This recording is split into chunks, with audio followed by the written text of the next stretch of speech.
Welcome to Legacy Conversations, a channel where we preserve military memories and history.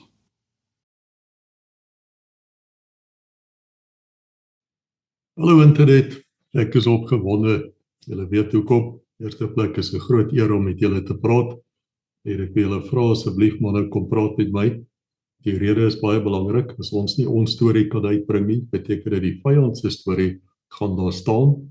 Wat beteken dat op 'n stadium gaan jou kind bietjie op die internet rondkyk, hulle gaan agterkom en sê, "Maar pa was dalk 'n krimineel of 'n ding gewees." Die mense, dis nie die waarheid nie. Soos generaal Bormann van Spesmagte eendag by gesê het, "Koos, ons is nie hier jy mense nie." En weet jy, generaal was reg. En ek is bevoorreg om Afrikaans ook te praat, maar manne, ek moet julle weer waarsku, dis nie 'n taal wat ek baie praat mee nie. So as ek nou hier en daar miskien 'n anglisisme, wat 'n groot woord vir my inbring, vergewe my net asseblief, ek probeer my bes hierso. En ek is baie dankbaar om generaal Piet van Zyl aan die oorkant van my te hê. Ek verstaan hy die Marats 3 gevlieg. Hy was ook betrokke by die Cheetah. Ek dink hy sien die D-model, maar hy gaan ons vertel daarvan. Julle weet ons het klaar met kommandant Renierkeet gepraat oor die Cheetah E-model. Hierdie was uitstekende vliegtuie. Ek het vir die kommandant gevra of die Israeliese Kefir, ek dink hy is 'n klein leeu of so iets, of hy dalk betrokke was by die Cheetah. Hy het soort van ja gesê. Generaal, baie welkom, baie dankie vir u tyd. Ons waardeer dat u is, ons waardeer dat u Afrikaans ook met ons praat. Miskien kan u ons net 'n kort agtergrond van uself gee, van waar u vandaan kom, hoe het u in die lugmag geëindig en wat het met u gebeur daar? Koos, ek moet sê dat jy sal seker vind die meeste van ons ouens is nogal huiwerig om oor onsself te praat. Ons dink nie eintlik ons het 'n storie nie. En dan hoor jy mense sê nee, ons wil graag hoor. So en is vir my makliker om oor my loopbaan te praat as oor myself, maar net ter agtergrond. Ek het op 'n klein plekkie hier langs die Weskus groot geword, plekkie met die naam van Loetswil. En ek het daar skool gegaan. My pa was in die polisie. Ek het nooit regtig gedink ek gaan 'n beroep in uniform opneem nie. My kop het in die rigting van regte gestaan. En toe gebeur 'n interessante ding hier vroeg in my matriekjaar. Ons het toetse geskryf, onthou ek, en ons staan buite. En die volgende oomblik is hierdie verskriklike geraas daar. En 'n ou met die naam van Attie van Skalkwyk, wat ook 'n ou Loetswiller is. Hulle het soos wat die Mirages toe gedoen het, 2 of so keer 'n jaar, Langebaan toe gekom om lig tot lig vuur te doen. En hy het toe besluit, maar hy wil vir sy ou skool gaan kuier. En ons staan daar buite en die volgende oomblik blits hierdie ding wat ek in my lewe nog nooit gesien het nie, hier oor ons vol nabrander aan. En na sy tweede draai het ek later ook besef die man se brandstof was op, hy moes teruggaan. Maar toe daai vliegtuig verdwyn, toe weet ek, dis wat ek wil doen. Ek wil gaan vlieg. Maar ons moes eers diensplig doen en ek het toe by Youngsfield aangemeld na my matriekjaar 1970 en ek het ek was 'n leertroep gewees, eintlik 'n lugafweertroep. En binne 'n paar maande het 'n klomp van ons offisiere geword en dit was vir ons nogal 'n lekker lewe. Jy weet, ons het nie veel verantwoordelikheid gehad nie, maar jy het in 'n offisiersmenasie gewoon en dit was daarom nie regtig die lewe van 'n troep gewees nie. En wat gebeur het is ek dink 2 keer 'n jaar daardie tyd, dan kom daar 'n soort van 'n uitnodiging uit vir mense wat belangstel om te vlieg, hulle kan nou aansoek doen. En wat my belangstelling toe nou verder geprikkel het, is dat hierdie selfde Renierkeet met wie julle nou die dag gepraat het, hy en 'n ander vriend, Draad Rademan, het gereeld van Langebaan afgekom en met 2 imps gevlieg vir ons oor Valsbaai, sodat ons met die lugafweerkanonne en radars die volging van vinnige vliegtuie geleer het. En dan het ons hulle baie keer oorgenooi en dat Renier en Chris Rademan gekom, en dat ek altyd vir Renier gesê, Renier, ek het aansoek gedoen om te vlieg. En hy het altyd gespot. As jy 'n leerling vlieënier word, sal ek jou instrukteer. Anyway, so, maar ek hoor niks terug nie. Ek kry ook nie, jy weet, 'n uitnodiging om te gaan vir die mediese toetse nie. En na die jaar het hulle ons toe aangebied om vir nog 'n jaar aan te bly as offisiere en dit was soos verlengde diensplig as ons wil. Maar ek het toe reeds toelating gehad tot Stellenbosch om regte te gaan studeer. En toe doen ek wat ek later in my lewe gedink het, tot ek my radios begin vlieg het ek altyd gedink ek het 'n baie dom ding gedoen. En toe sê ek, goed, ek gaan nie nou studeer nie, ek gaan eers aanbly, want ek wil aansoek doen nou vir die lugmag, en dis die beste plek is hier op Jansfield. En ek doen aansoek, keer op keer, ek kry nie, ek hoor niks van hulle nie. Ek verloor later moed en eendag vra Renier vir my, jong, het jy nog nie weer aansoek gedoen nie? Ek sê vir hom, ja, maar ek hoor niks nie. En toe gebeur 'n wonderlike ding, ons bevelvoerder gaan met verlof. En in sy plek word my batterybevelvoerder, 'n man met die naam van Louis Coetzee, word toe die waarnemende bevelvoerder. En in daardie periode kom die aansoeke weer uit en ek doen aansoek en daar kry ek dit. Toe vind ons uit dat die bevelvoerder het nooit my aansoeke deurgestuur nie. Hy het gesê nee, hierdie ou het 'n loopbaan in die leer. Ek gaan hom nie aan die lugmag afstaan nie. Maar tot my groot nadeel, want so het dit gebeur dat ek vir 3,5 jaar 'n leeroffisier was.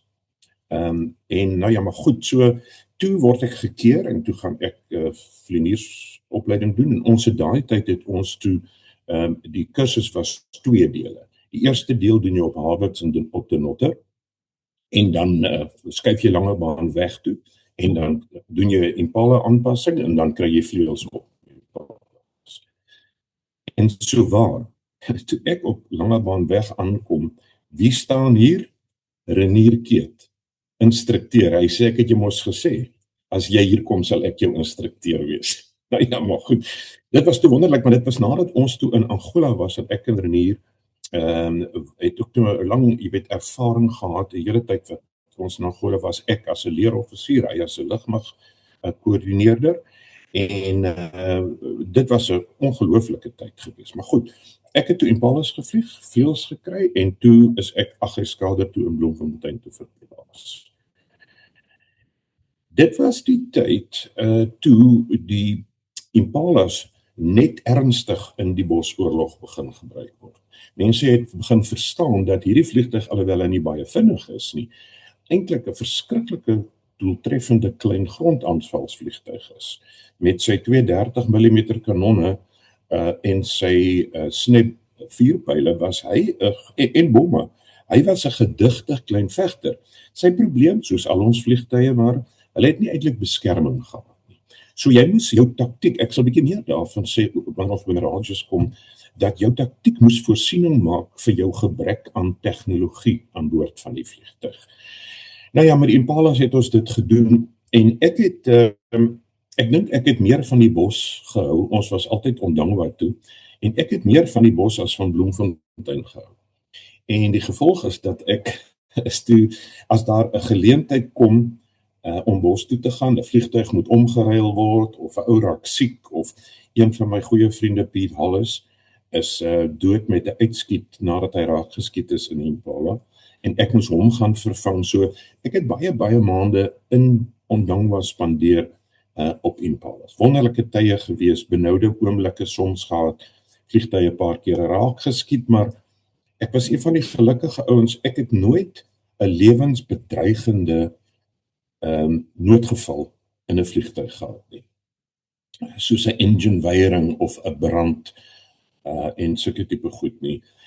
Wel teruggekom, weet flenters geskiet oral in al jou instrumente se, weet in jou waarskuwingspaneel se liggies brand, wat alles het uitgeshort, of jy weet, het 'n probleem, maar nooit self raak geskiet nie, en altyd kon ek die vliegtuig terugbring.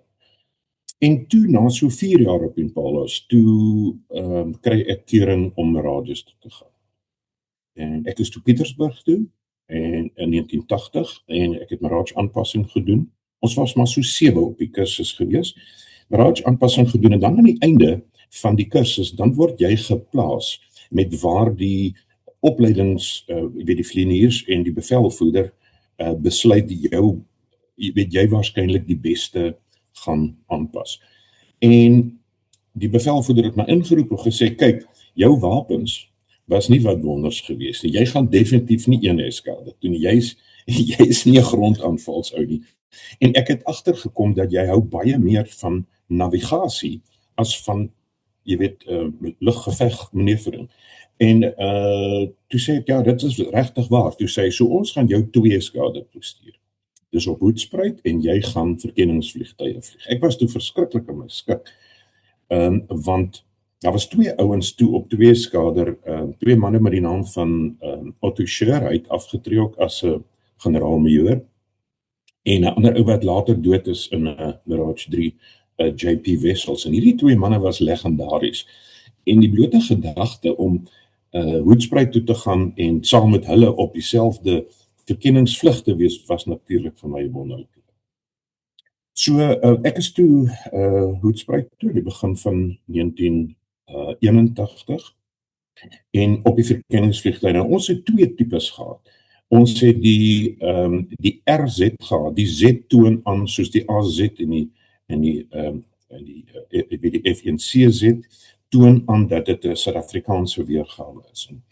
Wat verskil het van hierdie vliegtuie, hulle was essensieel dieselfde as wat op die Eskader was, die vegters, maar die CZ en dan ook nou sy dubbelstuur en die BZ. En maar waar sy grootste verskil was, sy neus was hol, hy het nie 'n radar gehad nie, en hy het 'n reeks kameras, massiewe kameras in sy neus gehad. Hierdie was baie hoë gehalte Franse Omera kameras, baie hoë gehalte lense, en hulle het groot negatiewe geproduseer, wat natuurlik goed is, as jy daarna wil foto's uitdruk en dit groter maak om ontleding daarvan te doen. En die vliegtuig het, jy kon die kameras in die neus, jy kon dit wissel. Jy kon byvoorbeeld 'n lae hoogte pak maak. Dan het jy byvoorbeeld 'n kamera gehad wat net reg afgekyk het, en dan sou jy kameras na die kant toe gehad het. Ons het dit 'n fan genoem. So jy het 1 kamera onder toe en dan 2 na die kant toe. En 'n baie interessante ding wat mense dalk nie sal weet nie, is om stereovisie te kry wanneer jy na die negatiewe of die foto's kyk, moet daar in die omgewing van 'n 20% oorvleueling tussen foto's wees. So omtrent 20% wat op die een is, moet op die ander een ook wees, sodat wanneer jy dan dit op 'n spesifieke plek, op 'n spesifieke manier onder die stereoskoop skuif, dan sien jy stereo. Dit was, jy kyk daarna en dan pop die goed uit die foto uit, en dit is ongelooflik die verskil wat dit maak. Nou, hierdie was 'n wonderlike ding, maar dit het jou beperk.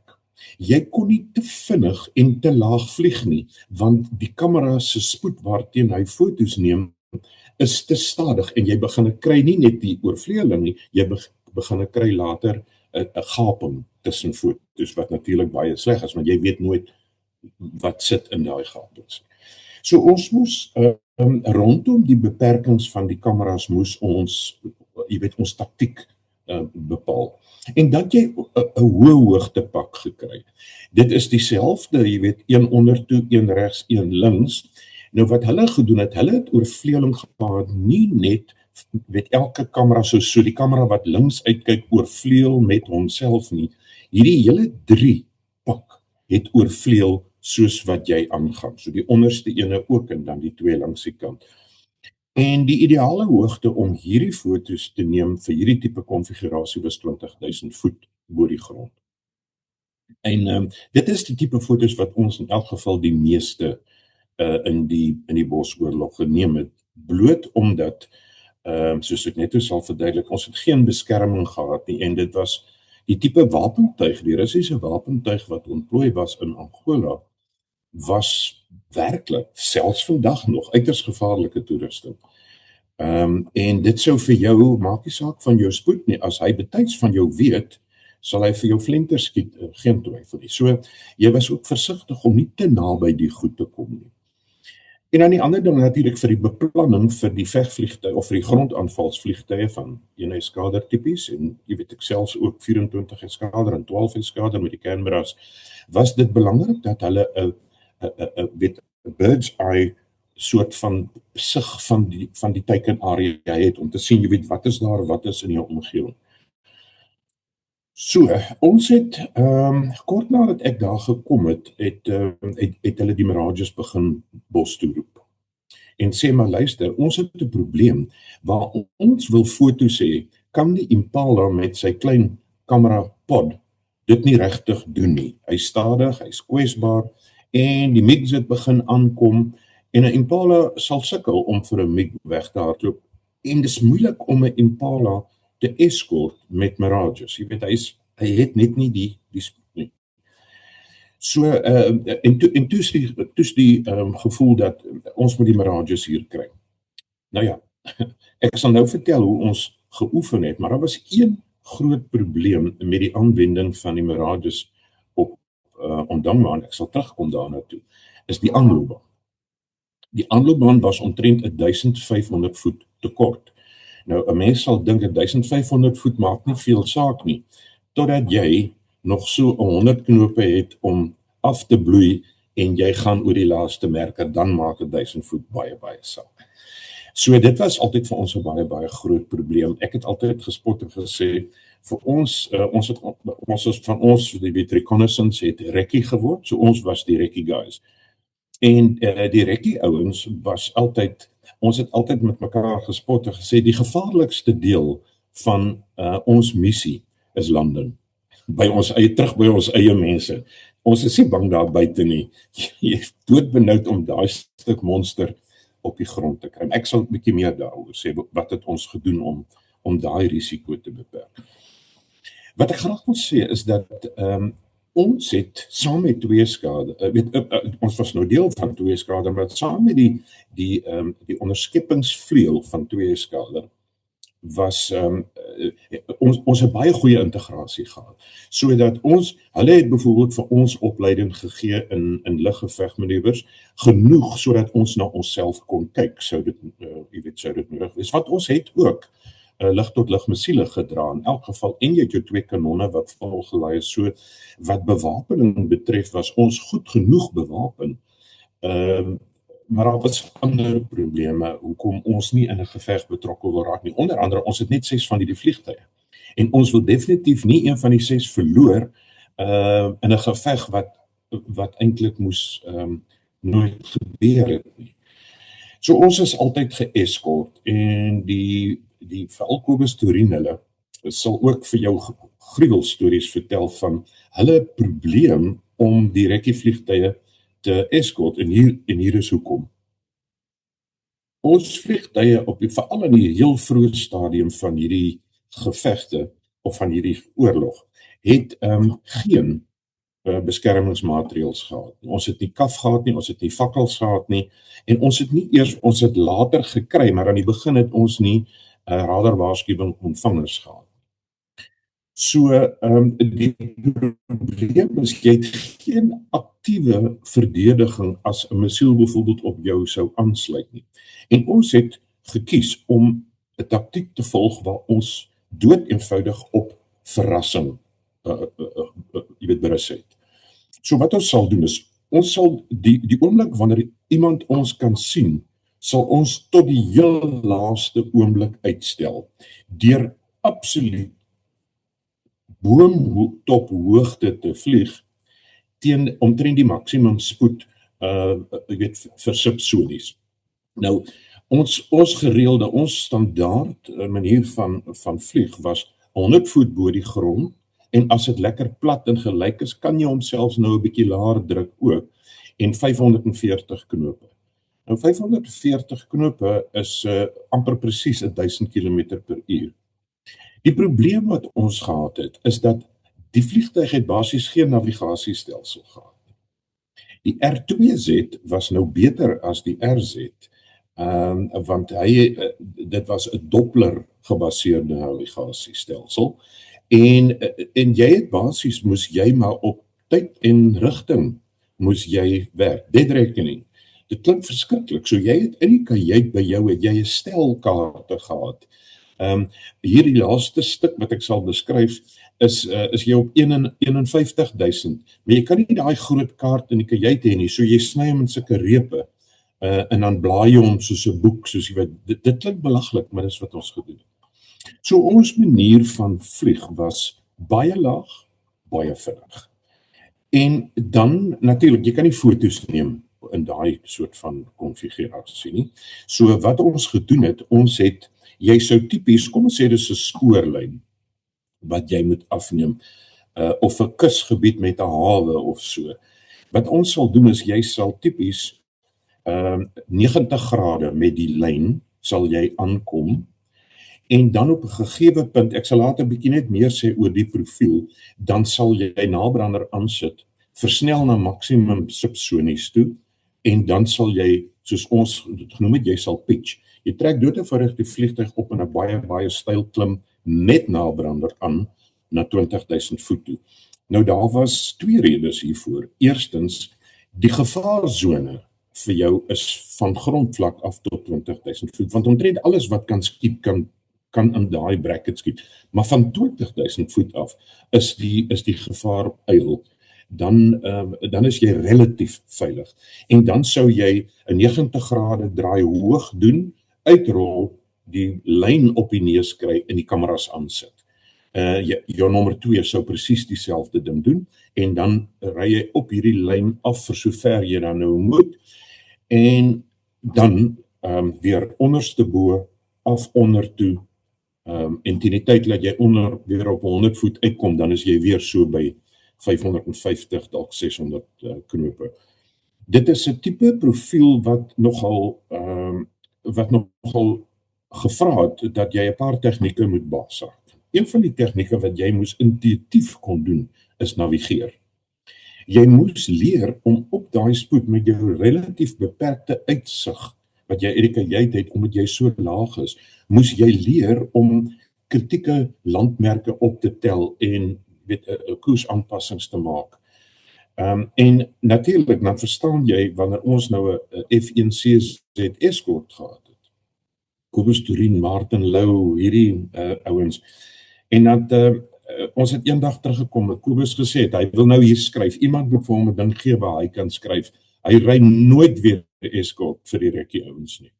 Want jy sien, hulle werk is nie op die grond nie, hulle werk is op 20.000 voet en bo.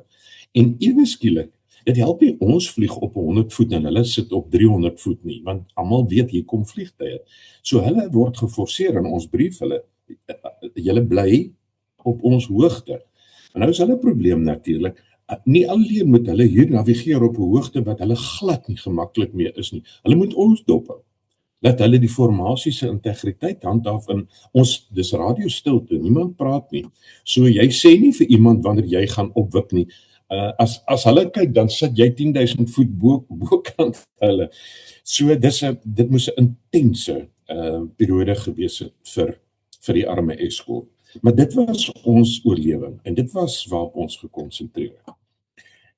Hierdie navigasie is so bietjie makliker gemaak deur die R2Z. Nou moet ek net verduidelik, die RZ was 'n ouer weergawe as die R2Z. Hy het 'n 09C engine gehad, soos wat die ander Mirage 3's op daai stadium gehad het.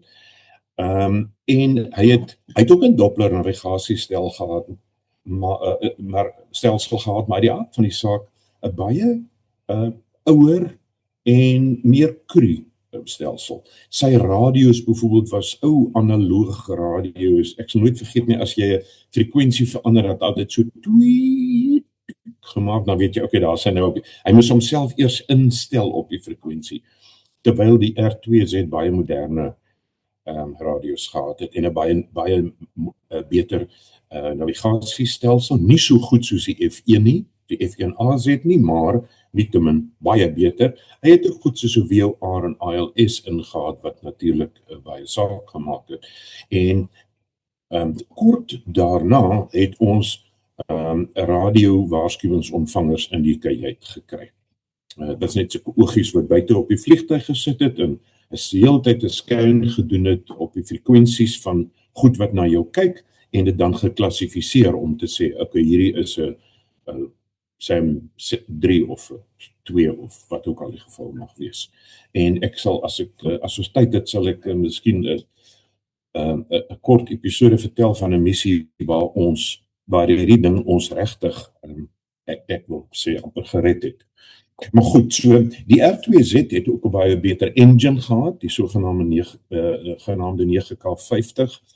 'n lieflike vliegtuig in enige opsig.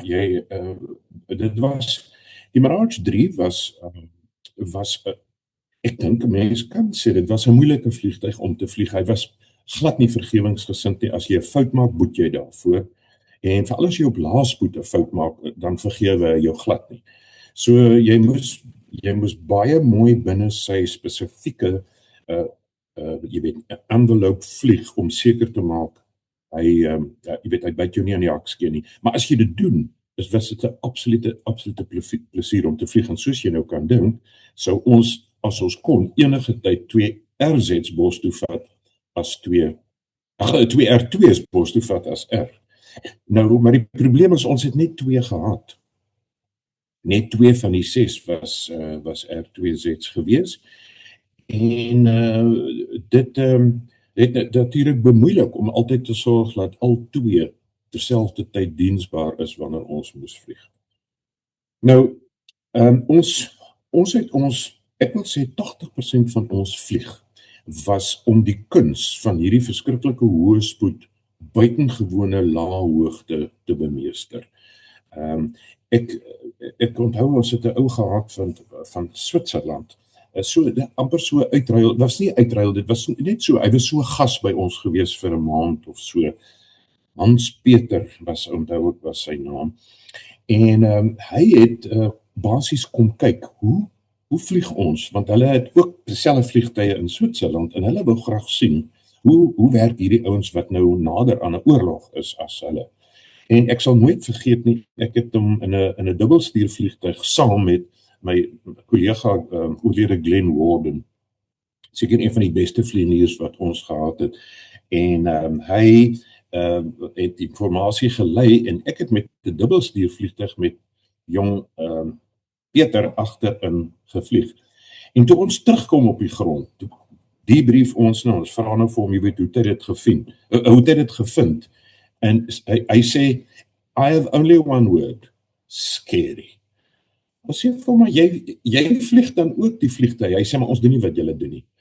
Hy sê, maar hy wil net vir ons nou 'n guns vra. Hy weet nou, hy gaan nou weer saam met ons vlieg, maar ons moet asseblief tog nie om hom te beïndruk, ekstra vinnig en laag vlieg nie. Dis nie nodig nie, hy is beïndruk genoeg. Toe sê ons vir hom, hierdie is wat ons doen vir 'n lewe. Ons het geen selfbeskermingsgoed aan hierdie vliegtuig nie. Wat ons doen is fisies om die vliegtuig terug te bring en jouself terug te bring. Dit het niks met vertoon te doen. Hierdie is absoluut noodsaaklik.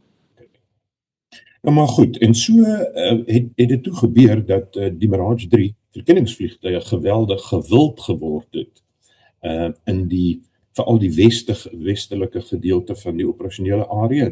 Ek praat nou van hier van Ondangwa af, Oshakati en wes na die kus toe. Nou, hulle het die gewoonte gehad dat hulle roep die Mirage 3's net, hy sê hulle, ons het net een sortie nodig, omdat ons weet presies wat ons wil gaan afneem.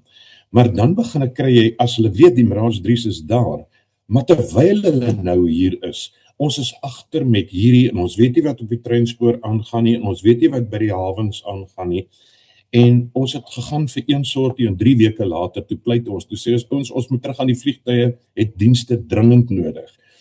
So ons het dikwels gegaan, en dit was spanningsvol, maar dit is amper soos, ek dink iemand wat hierdie, jy weet, hierdie rollercoasters ry. Jy weet, jou maag is vas geklem, jy weet, maar volgende keer ry jy weer. Dis daai wonderlike ervaring van spanning en uitdaging en alles wat jy geleer het, alles waarvoor jy opgelei het, gebeur in werklikheid nou hier. Nou, ek het vroeër gepraat van die aanloopbaan op Ondangwa. Die aanloopbaan was eintlik hopeloos te kort vir die R. Die CS's kon nog dit maak, hulle was ligter. En ons ding natuurlik, omdat die vliegtuie Mirage 3's het min brandstof intern gedra, ons moes altyd met groot tanks onder die vlerke vlieg. En ons het 2 stelle tanks gehad, 'n 286 gallon tank, wat weet een onder elke vlerk, en dat ons ook, ek dink dit was 'n 370 gallon tank, massiewe goed. Dit was gaaf om die brandstof te hê, maar soos alles in die lewe, dit kom teen 'n prys. En die prys is, jy kan nie supersonies met hulle gaan nie. En hier laat transonies, hier by punt 9.8, as jy vir al die heel groot tanks aan het, dan begin raak die vliegtuig merkbaar, sy neus begin raak onstabiel, hy begin wieg so, want die skokgolf is wil nou vorm, maar die tanks is te vet en hulle punte is nie gemaak. Ons kon wel met supersoniese tanks, kon ons supersonies gaan, maar hulle was maar klein, hulle het 110 gallon gedra, jy weet, op elke vlerk. So, jy kon nie regtig die afstande doen wat ons moes doen. So, ons het doodseker gemaak dat wanneer ons op Ondangwa aankom, uit die aard van die saak, is daar geen brandstof in die tanks nie. Ons moet so lig as moontlik wees. En wat ons baie keer gedoen het, ons het van Hoedspruit af gevlieg, hoogte, ek weet 35-40.000 voet en op Grootfontein geland. Daar het ons dan nie die tanks volgemaak nie, net intern, en dat ons seker gemaak ons brand die brandstof af voor ons by Ondangwa kom, sodat wanneer ons daar kom, ons so lig as moontlik is. Nou, op 'n goeie dag is dit maklik om die vliegtuig te stop, maar as een voorwaarde, die remvalskerm moet werk. En die groot ding is, as die remvalskerm nie werk nie, jy onmiddellik 'n noodgeval. Jy kan nie iets daaraan doen nie. Daar was 'n bykomende faktor wat dit 'n krisis gemaak het, ek sal nou daarby kom. Maar net eers die landing op Ondangwa. So jy sou inkom op 'n normale indraai-sy, normale eindnadering land, die remvalskerm trek, en as hy werk, dan onmiddellik, jy weet, die hare wat sou grys word, hulle bly nou bruin, maar dan stop jy maklik. Nou is nog 1000 of meer voet oor, dan kan jy afdraai. So wat ons altyd gedoen het, om hierdie risiko te verminder, 'n vliegtuig het net een landing met 'n valskerm gedoen. Gewoonlik by die huis herpak hulle dit, en jy kan 10, 15, miskien selfs 20 landings doen met 'n remvalskerm, maar ons het een landing, een valskerm. Ons het hulle teruggevat en by die huis weer gaan gebruik, maar jy kon nie die kans vat dat 'n tou breek of iets het gebrand of wat ook al nie, en dit het baie goed gewerk. En as ek nou vinnig moet terugdink, ek kan nie dink aan een van ons ouens wat ooit 'n remvalskermweiering op Ondangwa gehad het. So dit was regtig waar 'n pluspunt vir ons grondbemanning. Ons het puik grondbemanning gehad. Bitterlik hard gewerk deur die nag soms om die vliegtuie presies reg te kry. Nou, ek het gepraat van daar's 'n tweede probleem om te land. En die probleem is, selfs met die ekstra brandstoftanks het ons verskriklik min. Brandstof was altyd 'n krisis. En iemand het eendag gesê, Mirage 3 is die enigste vliegtuig met 'n brandstofkrisis terwyl hy nog op die vluglyn staan. Want dit is regtig so. Die oomblik as jy daai engine aansit en hy begin brandstof verbruik, jy het omtrent konstant 'n krisis met brandstof. Nou kom jy terug en die roetes is so uitgewerk, jy kom nie met ekstra brandstof terug nie. Jy kom, daar's 'n rooi liggie wat in die kajuit aankom wanneer daar nog 130 gallon brandstof oor is. En 130 gallon brandstof sal jou moontlik 1 kringvlug gee. So as jy nou, sê maar 'n deurlooplanding doen, en jy het nog, die rooi liggie kom nou aan, sal jy daai kringvlug kan doen, maar dan moet jy land, jy sal nie weer een kan doen. Dis hoe min brandstof jy mee terugkom. Nou is die ding, nou kom jy terug van 'n missie af, nou brand hierdie liggie al daar toe jy by Oshikati begin daal het, brand hierdie luggie al. So jy sleep daai vliegtuig in op reuke van brandstof. Daar's geen manier, soos die prosedure sê, as jy nou 'n valskermweiering kry, wat jy dan doen, dan vat jy krag en jy gaan om. Jy gaan weer in die kringvlug in en jy kom land, maar jy het nie die brandstof om dit te doen. En wanneer jy weet jy land nou sonder 'n remvalskerm, dan doen jy 'n spesifieke tipe eindnadering. Jy doen hom, jy bring hom af as jy kan, so 15 knope, 10 tot 15 knope, verminder jy jou eindnaderingsspoed. Nou gewoonlik sal jy so 180, 185 knope nader, so nou kom jy hier op die omgewing van so 170 knope in. En die vliegtuig, veral met daai tanks aan, al is hulle nou leeg, wil nie eintlik teen daai spoed vlieg nie. Hy wil eintlik nou al land. En jy het net een kans. Jou brandstof is te min, of hy valskerm werk of hy nie werk nie, jy gaan nou land. Nou kan jy self dink, hoe sweet jy in daai kajuit, want jy moet elke ding absoluut presies reg kry. En ons het dit gedoen, ons het dit regtig gedoen, remvalskerms het gewerk, maar elkene was opgerig vir 'n remvalskerm wat nie werk nie. Ons het ook, later van tyd het ons ook 'n vangnet gekry aan die einde van die aanloopbaan, maar ook net in een rigting, 'n vangnet gekry, sodat as die vliegtuig dan nou regtig waar gaan oorloop, dan kan die toring die vangnet opsit en jou vang, voordat jy daar in die verte daar na Tsumeb se kant toe verdwyn. Nou ja, so dit was 'n verskriklike uitdaging gewees. Daar was ander uitdagings.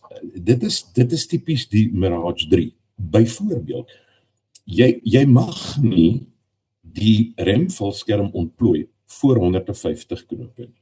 So as jy nou normaalweg hier teen 175 teen die tyd laat jou wiele raak, jy moet nou die neus in die lug kry en aerodinamiese remming doen en wag vir 150 knope voor jy die valskerm ontplooi, want anders ruk die wind dalk die toue af. En dan daarna mag jy nie die neuswiel op die grond sit voor 120 knope nie.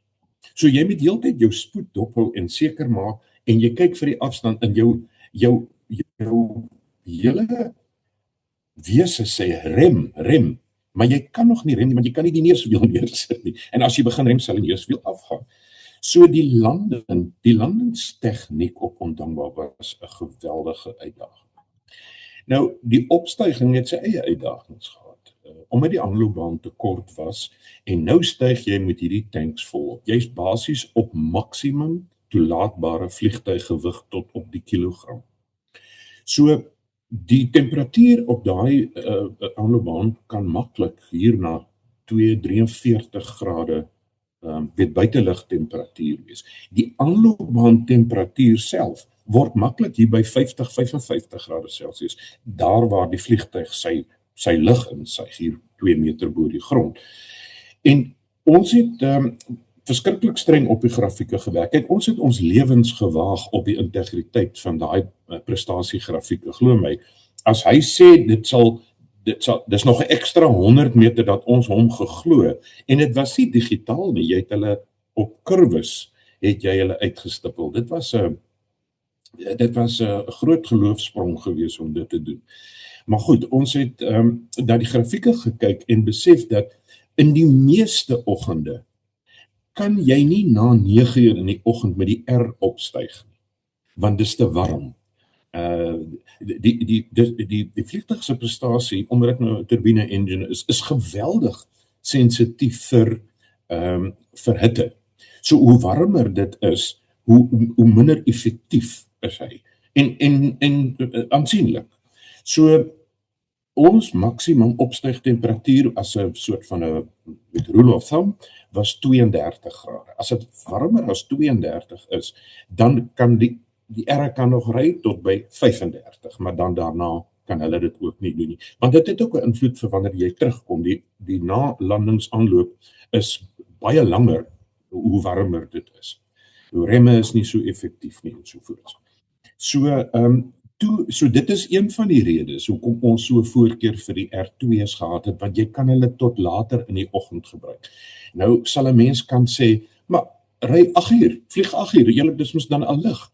Maar daar is mos altyd 'n probleem. En die probleem is, wanneer dit te vroeg in die dag is, en eintlik wil jy, as jy kan, nie eintlik voor 11 uur omtrent vlieg nie. En die rede daarvoor is, die skaduwees op die vertikale goed raak te lank, as dit nog vroeg is. So, as daar nou 'n boom staan, dan is sy skaduwee word gevorm 2 keer so lank soos hy. En dit is 'n geweldige moeilike proses om te onderskei. Jy weet, wat is skaduwee en wat is voorwerp.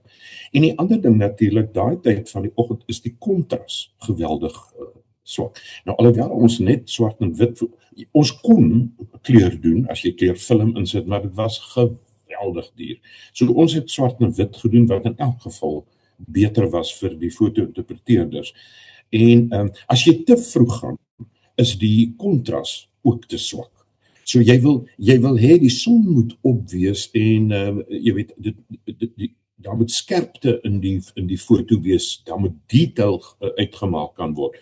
So selfs 9 uur die oggend, wat dan nou vir ons weet, die laatste is wat ons mag vlieg, is eintlik nie ideaal vir die eindproduk nie, maar dit was 'n kompromie wat ons nie 'n keuse oor gehad het. Nou ja, so die R2 was definitief die gunsteling daar, maar ons kon nie altyd met 2 R2's vlieg nie. En as ons, soos ons baie keer gedoen het, met 'n R en 'n R2 vlieg in die formasie, dan sou die R altyd lei, omdat hy minder krag het, en aan die R2 sal net vir hom weghardloop. En dan, soos ek sê, as ons enigstens beduidend in Angola ingevlieg het ons 2 F1 escorts gekry. Selfs van een eskader het soms vir ons escort gevlieg. Nou, die operasionele uitvlugte was, dit was verskriklik opwindend natuurlik, maar jy kan nie glo hoe swak die gehalte van die kaarte is wat ons moes gebruik het nie. Jy weet, jy sal 'n groot stuk van die kaart waar jy omtrent 15 minute oorlank gaan vlieg, 20 minute selfs soms, is niks anderster as net sulke kolletjies, wat Jonas, dis maar so, sulke pannetjies, jy weet, wys nie. En die een lyk soos die ander ene. So, jy het probeer vlieg om van 'n bekende punt na 'n bekende punt te vlieg en die tyd akkuraat te hou. Elke vlieënier het so 'n groot digitale stophorlosie gehad wat jy teen die agterkant van die visier vasgeplak het, want die vliegtuig het 'n stophorlosie gehad, maar jy kan nie tot die akkuraatheid werk wat ons gedoen het. So wat jy sal doen is, jy sal tipies baie laag vertrek. So die 4 vliegtuie styg op, maak 'n draai, laat escort indraai en aansluit by jou, en sodra jy sien, okay, escort is nou, dit sal gewoonlik 'n redelike gemaklike draai wees, op so 200 voet, laat hulle net aansluit by jou, en dan rigting, en dan gaan jy af na jou hoogte toe. As jy oor die grens gaan, verseker, dan is jy op 'n baie lae hoogte. En dan sal jy nou vlieg. Interessante ding hier is dat ons het 'n gevegsformasie gevlieg. So jou nommer 2 sit op die vlerk, maar omtrent so 'n myl of so weg. En met ander woorde, ons het wat ons noem met line and beam gevlieg, en dan sou die 2 escorts sou weer in 'n nommer 3 en 4 posisie ons gevlieg het, ook wyd, seker 'n goeie 2 myl of so. En dit was moeilik vir hulle, soos ek vroeër gesê het, behalwe van die spoed. Ons vliegtuie was gekamoufleerde versskema gehad. En die probleem vir hulle was dat die vliegtuig doen presies, die versskema doen presies wat hy ontwerp is om te doen. Hy laat jou moeilik van bo af teen die grond erken. Nou hulle moet noodwendig seker so 20-30 voet hoër as ons sit. En dis net genoeg vir hulle om ons te verloor teen die agtergrond.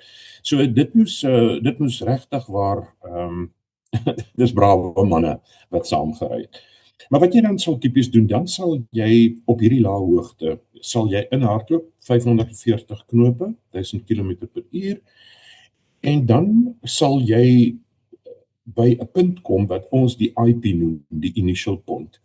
En die IP is die punt waar jy begin versnel vir die pitch. So wat jy eintlik wil doen, jy wil die maksimum snelheid hê wat jy kan kry in jou konfigurasie wat jy is, om daai klim na 20.000 voet toe so kort as moontlik te maak. So by die IP, dan gaan jy vol nabrander en jou nommer 2 weet wanneer jy aankom by die IP, obviously, want hy navigeer self ook, en dan gaan julle albei vol nabrander, ons doen nie 'n roep nie, is radiostilte, en dan klim jy op, en soos ek vroeër verduidelik het, 20.000 voet toe, en dan draai jy op die teiken in. Nou, wat vir ons baie handig was op daardie stadium toe ons nou dit gekry het in die vliegtuie was die radiowaarskuwing, die radarwaarskuwings ontvanger. Hierdie was 'n uitmuntende stuk toerusting wat een van ons kollegas grootliks verantwoordelik was om te ontwikkel, man met die naam van Mossie Beson. En Mossie is seker een van die interessantste lugmagmanne wat jy sal raakloop. Nou, wat fantasties was van die toestel, is dat hy kon bepaal watter tipe radar, met gesonde akkuraatheid, watter tipe radar is besig om na jou te kyk, en nie net watter tipe nie, wat is sy modus? Scan hy net, of is hy besig om aan te sluit? Of het hy aangesluit? En ook, het hy al 'n missiel gelanseer, want hy tel die bevelskode op tussen die radar en die missiel, en dan, hulle het dit genoem die galloping horses, as jy die galloping, hy het so gemaak, en as jy dit hoor, dan weet jy, die missiel is op pad. Nou, ek het gelukkig nooit galloping horses gehoor nie, maar dit kan 'n lelike besigheid afgee. 20.000 voet is dit, is jy, soos ek vroeër gesê het, veilig teen kleingeweervuur, jy weet, selfs 23 mils, selfs die SAM-8, maar die groter goed, soos die SA-2 en 3, dis vir hulle kos. Nou, ons het dikwels, het ons gevlieg met 'n SAM-2 en 'n SAM-3 waarskuwing, wat sê, die radar sien vir jou, hy kyk na jou, maar dan het ons het 'n standaard briefing gehad. Jy kom op 'n punt, waar jy weer grond toe gaan, nadat jy die foto's geneem het, of jy kry 'n aansluiting. So, wat ook al eers gebeur. En dikwels het dit so gewerk dat omtrent op die punt waar ons wil ondertoe gaan, dan hoor jy, daar sluit die begeleidingsradar sluit op jou aan. Nou ja, dan gaan jy baie vinnig grond toe en hy dan 'n probleem. Al sou hy jou kon volg, hy sal baie moeilik 'n missiel kan afvuur na jou toe. Nou, hierdie taktieke wat ons gevolg het op 2 groot beginsels berus, wat albei eintlik maar 'n tydvenster was. So hoe lank jy oor hierdie teiken sal hardloop, was 'n tydvenster wat ons bereken het, wat 'n missielstelsel wat nie vooraf waarskuwing het nie, sal vat om jou te kry en aan te sluit op jou. En dit het die meeste van die tyd amper tot op die sekonde gewerk. So ons het 'n baie goeie gevoel gehad van wat is hulle reaksietyd en hoe lank vat dit hulle om hierdie stelsel te kry om aan te sluit. En die tweede venster waarop ons gewerk het natuurlik is, as daar mix alreeds in die lug is, waar is hulle moontlik en hoe lank sal dit hulle tipies kan vat om by jou te kom? Want dit is die tyd wanneer jy kwesbaar is vir hulle. Ons het 'n paar keer, met 3 eskader by ons, het ons 'n paar keer deur ons radar, wat nog hulle kon ver genoeg sien, en ons was binne ons eie radardekking op hoogte, en hulle kon vir ons sê, okay, daar's 2 vliegtuie wat nou van vooraf kom, en dan is die drill, jy draai onmiddellik om. So ons draai om, en die escort draai saam met ons om. Dan gaan ons nou terug in die huisrigting. Totdat die vliegtuig wat nou op pad is, wat tipies teen mag 1.2, 1.3 sal aankom, totdat hy op 'n sekere afstand kom, dan draai die escort terug, om hom kop aan kop te ontmoet. Dit het 'n paar keer gebeur. Ons sou dan met die rekkievliegtuie, sou ons dan aanhou vlieg in die huisrigting, en as die vliegtuig byvoorbeeld tussen die escorts sou deurkom, En nader, as hy so by 10 myl agter ons kom, wat ons dan sal doen, ons sal dan wat hulle noem plunge, en jy sal dood eenvoudig net die vliegtuig onderste bo draai, om deurtrek en grond toe gaan, en hoop jou brandstof kry jou by die huis, want nou is jy lae hoogte en jy gebruik geweldig baie brandstof. So, dit was die 2 goed waarop ons berus het. En dit is die hoogte bo die grond, wat die grootste klomp teikens, of 'n grootste klomp bedreigings, wil ek sê, uitskakel. En dan die baie lae hoogte, die verrassingselement, baie laag, baie vinnig. Baie keer sal ons hoor in die, soos hulle genoem het, die comics, wat deurkom, die onderskeppings, sal hulle gesê het, hulle het die vliegtuie gehoor, maar hulle kon hulle nie sien nie. En as ons dan sien waar dit vandaan kom, dan besef ons was net so 2 of 3 myl van hulle af, toe ons verbygegaan het. Maar jy's te laag en dit gebeur te vinnig en hulle het jou nie gesien nie. So die verrassingselement het baie goed gewerk. En ja, natuurlik dan, soos ek sê, die ander ding is hierdie venster, hierdie tydvenster wat ons baie akkuraat gehandhaaf het. Nou, daar was 'n paar dinge wat 'n ou nogal, as jy terugkom, dan dink jy nogal, hierdie kon heeltemal anders uitgedraai het. Ek en Glenn Warden is uit op 'n missie, 2 F1 Escort, en ons het gevlieg daar na die treinspoor toe, omtrent halfpad op na Luanda toe, en ons moes gaan afneem. Hulle was berigte dat daar missiele en goed en tanks met die trein ingekom het. Ons moes die treinspoor gaan afneem. Maar toe ons, net voor ons uit die briefing uitloop op Ondangwa, toe sê een van die inligtingsoffisiere vir ons, luister ouens, ek wil nou nie spooke opjaag nie, maar ons het berigte van SA-8s in die gebied. Ons lag, ons sê, man, Jessie, ons weet ons, hierdie goed was nog nooit op daardie stadium buite die Warskau-verdraglande aangewend of uitgevoer nie. Dit was 'n ding wat Rusland self baie naby aan hom gehou het, hierdie gevorderde missiel hier in die bos, kom nou man, dis mos nou nie moontlik nie. En ons moes 2 teikens die dag doen. So wat ons sou doen, is ons sou die spoorlyn doen, en dan sal ons laag gaan, en dan kus toe, en na op pad kus toe sal ons weer pitch, hoog, en dan sal ons hoog terugkeer huis toe.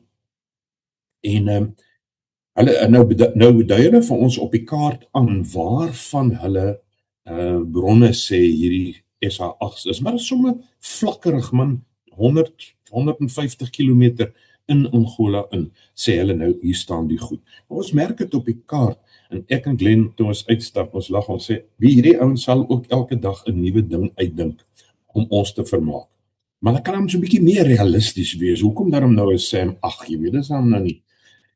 Jy sê, en ons vlieg, en ons doen die eerste teiken, ons gaan onder toe, en toe ons opkom vir die tweede pitch, ek het net die neus bo die horison gekry. Toe sien ek, hier kom 'n SA-8 waarskuwing op die ontvanger op, en ek dink, genigtig, wat gaan hier aan? Nou, daar was 'n knoppie, wat jy kon druk, ons het die priority knoppie genoem, dan, as hy nie aan is nie, dan tel die stelsel alle syne wat hy kry, tel hy op. Maar as die knoppie aan is, dan doen hy eers, hy bevestig eers, hy wag eers vir 'n paar keer hierdie sein, en dan maak hy doodseker dat sy identifikasie is reg, die sein match wat hy dink, en onmiddellik druk ek die priority knoppie, maar 'n sekonde daarna, toe kom hy weer aan. Nou dan kan jy redelik seker wees, die ding kyk vir jou. Maar ek sê vir jou, ek het nog nooit gewens 'n vliegtuig klim so vinnig, soos daai dag nie, want ons was nie voorberei. As ons geweet het hy is daar, sou ons dit anderster beplan het. Maar jy kry ewe skielik hierdie ding, en dis so 'n gevorderde stelsel, hy kan enige oomblik kan hy verander van net trekking na launch toe. En dan moet ek sê, ons was, omdat ons nie geglo het wat die inligtingsouens gesê het nie, ons was so naby aan die punt waar hulle gesê het hy was, dat dit, ons was in sy envelope 100%. Maar hy het nooit aangesluit om 'n missiel te skiet nie, hy het heeltyd net, heeltyd net in sy soekmode, en ons is toe op 20.000 voet en toe huis toe. Maar dit was die eerste bevestiging toe vir ons duidelik, dat dat hierdie wapens in Angola is. En tipies Mossie beson, Mossie is toe ook daar, Mossie sê, nee maar wag, hy ken hierdie missiele baie goed. As hy weet hoe lyk die stert vinne van die missiel, dan weet hy watter generasie radar dit ook sal wees. En dit beteken, ek wil net hier doodmaak, en dit beteken dat hy kan dan beter hierdie radar waarskuwingsontvangers beter instel om te kyk vir die goed. En hy kyk vir ons, hy sê so julle, ek wil vir julle stuur om gaan naby foto's te neem, laat ons op 'n naby skoot hierdie vinne kan kry. Ek sê vir Mossie, ja, ons sal dit doen. Ons werk toe 'n spesiale profiel uit om dit te kan doen. Die vliegtuig het een van sy hoë hoogte 600 mm kameras kon op 'n vir 'n spesiale missie geïnstalleer word op 12 grade depressie onder die horison. Hy kan net links kyk. En dan het jy hierdie 600 mm lens en dan kan jy 'n wegstaan afstand kry van so 3 seemyle. Maar jy self moet omtrent op so 4000 voet wees. Jy kan nou die som maak waar jy moet wees op watter hoogte om die ding te kyk. En dan sal ons goed genoeg foto's kan neem om die stert se tipe te kan sien. Maar ek en Glenn so het, okay, ons sal dit doen. Dis fyn. Maar toe wil Oshikati nie. Hulle sê toe geen manier teken enige iemand daai missie order nie. Want hierdie klink te gevaarlik. Jy wil 3 myl van 'n SAM 8 af gaan vlieg. Nee, dit gaan nie werk nie. Ja, en nou ja, ek wil net ook sê dat die SAM 8 was toe 'n wesenlike gevaar vir ons op alle hoogtes. So ons wil doodseker maak dat wanneer jy in die pitch is veral of in die dal is, dat jy nie in sy omgewing kom nie. 'n Ander wapen waarvoor ons dodelik versigtig was die sogenaamde ZSU-23-4. Dit was 'n quad 23 mm kanonstelsel met 'n geweldige effektiewe radar. Hy was op 'n ruspervoertuig gemonteer. So die monster kan enige plek eintlik wees, want hy kan ry daarna toe. Dit is nie, en hy is robuust genoeg om te oorleef in die bos. En jy sal nie van hom weet tot jy te naby is. En dit was vir ons altyd 'n baie groot bekommernis, want 'n jaar of so vroeër is 'n kollega van ons, Otto Scher, wat ek vroeër na verwys het, is afgeskiet in 'n R2 deur geweervuur, klein geweervuur wat 23 mils kon ingesluit het, na alle waarskynlikheid, nou nie 'n ZSU-23-4 nie, net die gewone 23 mil. So die wapens op sigself is dodelik. Jy moet maar met spoed en hoogte uit hulle pad probeer bly. Maar as jy nou in die vizier kom van 'n battery van ZSU-23-4's, dan het jy regtig, dan is dit nie jou gelukkige dag nie. So ons was vir ons het die bedreiging, veral omdat ons het niks gehad om 'n missiel byvoorbeeld te mislei nie.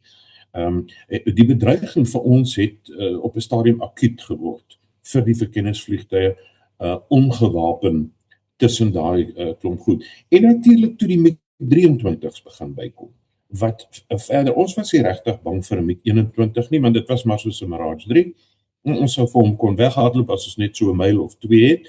En die F1 ouens sou so onder ons die absoluut verwelkom het.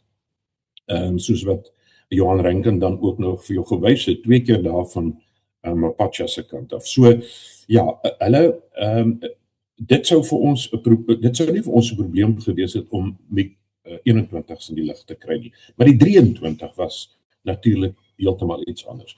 So mettertyd hier na die laat 80's toe, het die omgewing in die operasionele gebied oor, maar vir ons nou in die weste waar ons gevlieg het dit regtig waar problematies geword.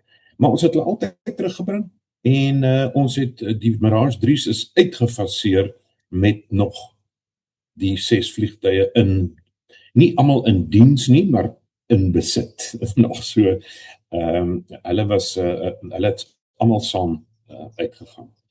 Ek wil net een laaste storie miskien vertel. Die jy sal hoor ek is 'n baie groot wat is 'n fan van die Mirage 3's. Dit was 'n fenominale vliegtuig. Nou wat verstommend was van die vliegtuig is hoe ongelooflik stewig, waarskynlik oorontwerp hierdie lugraam was. So een van die goed wat ons gedoen het wanneer ons kom terug huis toe gaan, wanneer ons uiteindelik Oshigati se arm draai en sê okay, die erg kan my huis toe gaan. So wat jy nou maklik kry, hulle laat weet vir jou 3:00 die middag, sê hulle okay, die erg kan huis toe gaan. Maar jy kan nie met vol brandstoftanks daai tyd van die middag van Ondangwa af opstyg. So wat jy doen is jy styg met leë tanks op, jy vlieg lae hoogte Grootfontein toe, daar's 'n lekker lang aanloopbaan en dan maak jy daar vol en dan vlieg jy huis toe. Kom jy miskien 9:00 aan by die huis of so. En die spesifieke dag was ons ook nou al weet kom vir een sortie bly vir 3 weke tipe ding. En ek in Glen Warden en ons vertrek 3:00 die middag, vertrek ons van Ondangwa af met leë tanks.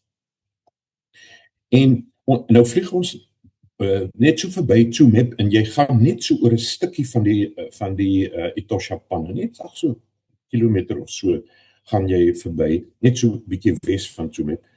En ons is nou weer op lae hoogte, ons normale 540 knope, 100 voet.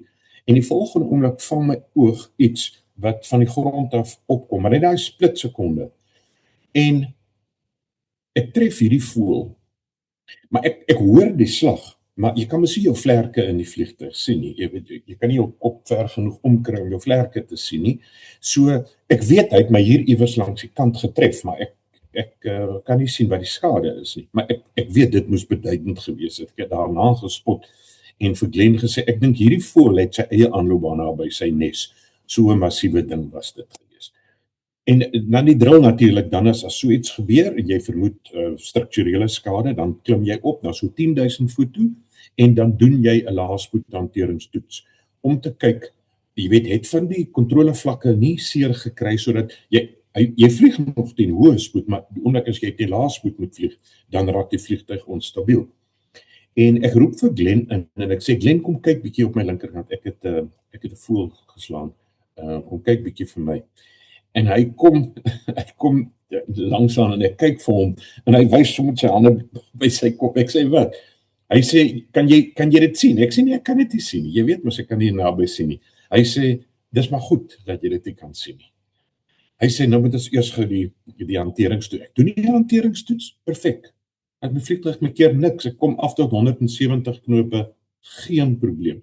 Maar ons roep 'n noodgeval met die toring en ons sê vir hulle, jy weet, kry die brand weer en ambulanse en die goed reg.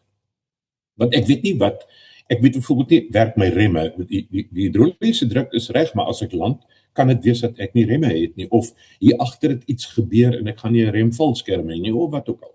So jy maak gereed vir 'n probleem. Maar ek het ingekom, ek het geland sonder enige probleme, afgetaksie, en toe ek uit die vliegtuig uitklim, en ek klim hierbo op die leer, en ek kyk hier, toe sit daar 'n gat, van omtrent waar die rond en die vlerk aan mekaar kom, seker so 'n halwe meter van daar af, sit daar vir omtrent 'n meter, 'n gat in daai vlerk wat omtrent halfpad in die vlerk ingaan. Dat daai vliegtuig kon vlieg en laat sy stelsels gehou het, sy brandstofpype en sy hidroliese pype, is net absoluut verstommend. En hy het gehou. So die Mirage 3 het respek afgedwing onder almal wat hom gevlieg het en almal wat met hom te doen gehad. So dit is min of meer die storie. Ek het nie spesifiek iets anders wat ek wil vertel nie. Wel, ek moet vir jy sê, ek het nou hier gesit en luister met groot ore en oë. En bedank, dit was werklik interessant. Ek het 'n paar vrae as jy nie omgee nie. Ek wil net sê in Bloemfontein is een van daai plekke vir julle wat nie weet nie, is waar jy nie eens begrawe wil word nie. Jy vat jou kus en jy loop. Nou ek altyd gesê, as ek verby hom ry en weet jy, toe eindig ek 6 jaar op universiteit daar. Wat kan nou sê? Maar op daai stadium was die regsfakulteit die beste in die land, so ons ons het dit seker maar geniet. En ek weet met generaal Skeur, ek hoop ek sê sy naam reg, het al die stukke van sy Maraads in Luanda se oorlogmuseum nog steeds. Heeltemal korrek. Ja, Ja, dit is so. nou, ek het met 'n brigadier-generaal gepraat, is 'n vriend van my, maar hy wou nou nie op legacy kom nie van die Israeliese lugmag, waar die Maraads 3 gevlieg het in die 6-daagse oorlog. En baie interessante oom. En hy het altyd vir my gesê, hulle het gegaan van die Maraads 3 na die Phantoms, die Amerikaanse goed, wat weggaan van Frankryk na Amerika. En hy sê die verskil was immens. Hy sê as jy in die Maraads 3 geklim het, dit is soos 'n sportkar, hy hanteer jy raak net aan daai kontroles en hy doen iets. En hy was ook besonder beïndruk met die 2 30 mm kanonne. Is dit hoe jy hom ook ondervind het, dat jy kan hom rondgooi soos 'n sportkar binne sy limite natuurlik. Dis absoluut so. Dit was 'n geweldige manoeuvreerbare vliegtuig. Hy was vinnig op die kontroles. Hy het hidroliese kontroles gehad. En dit was werklik so. Jy het bitterlik min beweging op die stok gehad. En natuurlik omdat jy lekker vinnig gevlieg het en groot kontrolevlakke het, hulle het bitterlik min beweging nodig om die vliegtuig in 'n ander rigting te stuur. So dit is regtig een van sy kenmerke. Baie intuïtiewe manier van vlieg. Jy dink omtrent waar jy wil heen gaan en die vliegtuig gaan daarna toe. Maar jy moes tog sy beperkings heeltyd in gedagte hou. Ek is waarskynlik een van die min ouens in die lugmag wat gespin het in 'n Maraads 3. Deur my eie domheid. Maar ek het maar net op daai stadium so 120 uur op die vliegtuig gehad. Ek was net 6 maande op die eskader. En toe het ek die kardinale fout gemaak deur magnommer. Ek het 'n hoë magnommer gehad. Ek het omtrent mag 1.1 gehad. Maar die vliegspoed was baie laag. En ek het die vliegtuig gestaak. 'n Maraads 3 tegnies aerodinamies kan eintlik nie staak soos ons dit ken in 'n gewone vliegtuig nie. Hy het ook geen staak aanduidings nie, maar hy gaan in wat hulle noem 'n deep stall in. So hy kan tipies met die neus op so staan met 'n geweldige grondwaartse spoed. Terwyl die neus is op, maar die vliegtuig gaan af. Ja, en ek het gespin in hom.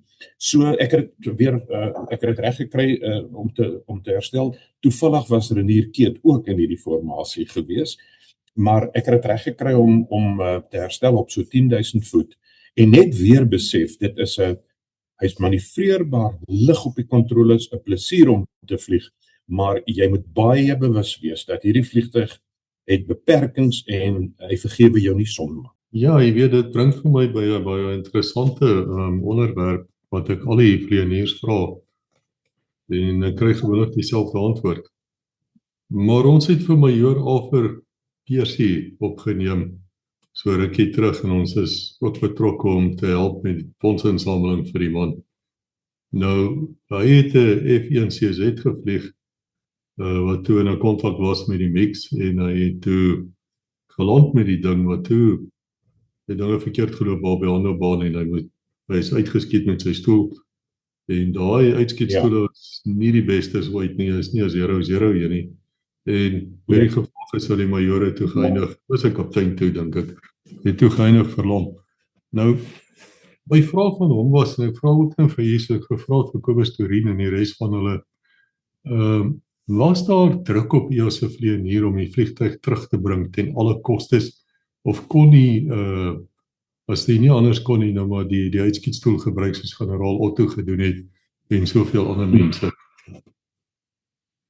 Dis 'n baie goeie vraag, Koos, want baie mense dink dat jy moet daai vliegtuig terugbring al kan maak jy dit self nie, en dit is absoluut nie so nie. Daar was nooit enige druk om die vliegtuig terug te bring. Die sorg was altyd vir die bemanning, vir die vlieënier. Maar daar was 'n ander ding wat jou gedryf het wat 'n groter probleem was. as hoofkwartier wat sê bring die vliegtuig terug. En dis jouself. Dis die probleem. Dit was vir jou 'n kwessie van ek moet hierdie vliegtuig terugbring. En in jou agterkop is daar miskien afhangende nou van wat. Kyk, Otto se geval was nou, hy het nie gedink, wel, miskien het ek dalk, miskien kon ek iets anders gedoen het nie. Ek meen, sy geval was dood eenvoudig, die vliegtuig is flenters geskiet. Hy verloor krag. Hy het uitgehou so ver hy kom, want hy wil so naby aan die huis kom. Dan raak die uitskietbesluit makliker. Op daardie oomblik sal jy nie dink, ek wonder wat sal hoofkwartier sê, ek wonder wat sal die raad van ondersoek bevind nie. In daardie opsig het ek nooit een dag druk gehad om die vliegtuig terug te bring nie. Maar jy self wil, verstaan jy. En dit het ongelukkig tot baie ouens se dood al gelei. Jy wag te lank. En jy wag, jy dink nog, ek gaan nog net hierdie ding probeer, ek wil nog net dit doen. Ek moet eerlik sê, toe ek gespin het in die Mirage 3, as Renier Keet nie in daai formasie was wat my gemonitor het en gesê, as jy op 10.000 voet die vliegtuig nie recover het nie, dan skiet jy uit. So ek het 'n pen in die grond gehad, wat iemand my aan herinner het ek dalk gespook met daai vliegtuig tot op die grond. So, en dis die ding, dis die vlieënier self, wat net nog ietsie wil probeer, wat net kyk of dit nie gaan werk nie, probeer weer die engine aanskakel, en jy kry wat hulle noem, wat jy waarskynlik ken, temporal distortion. Temporal distortion beteken jy verloor die konsep van tyd. Jy weet, dit voel vir jou of alles stadig gebeur, en jy sien alles duidelik, en jy gaan deur die aksies, maar tyd gebeur teen die gewone tempo, en dan dink jy het nog baie tyd, en dan het jy nie meer tyd nie, en daar's ouens so in die grond in. So dit was die groot gevaar gewees. So 'n deel van ons opleiding was hierdie bewustheid van waar is die perk? Wanneer skiet jy uit? Ons het dit was nooit 'n kwessie dat jy gevoel het jy het 'n verpligting teenoor die stelsel om die vliegtuig te bring. Daai was in elk geval in jouself. Ek en my masjien moet terugkom by die huis. Ja, dis 'n baie interessante onderwerp hierdie. Ons het, ek sal hier aan die einde van hierdie video's laat vir julle so 2 minute klip insit wat ons nou die dag uitgesaai het van 85 combat school, iets in daai lyn, ek weet nie hoe is die woord in Afrikaans nie. 85 vliegskool, ja? Ja, en daar was so 2003, 2005 was daar 2 Impala vlieëniers wat opgestyg het en toe ook gevolg geslaan het. En dis die radiogesprekke tussen hulle waar die een vir hom sê, luister, as jy daai engine verloor, gaan jy eject, jy gaan uitskiet. En dis toe presies wat gebeur het. So is my baie interessant dat, jy weet, jy vir my sê dat selfs in daai tye wat nou seker 20, 30 jaar voor hierdie voorval was, of 'n hele rukkie in elk geval, dat die tradisies van die lugmag nog steeds deurgegaan het, waar as jou wingman vir jou sê, hoor jy skiet uit, dan skiet jy uit, en daar's niks verder te sê daaroor het. Dit is baie interessant. Ek dink dis net daai bietjie van 'n bevestiging, dat jou waarneming dat die vliegtuig nie gered kan word nie, word bevestig deur hom, en dit maak die besluit, ek dink, so bietjie makliker, om te sê, okay, kom ek los hierdie vliegtuig en gaan. Dis 'n moeilike besluit om te maak,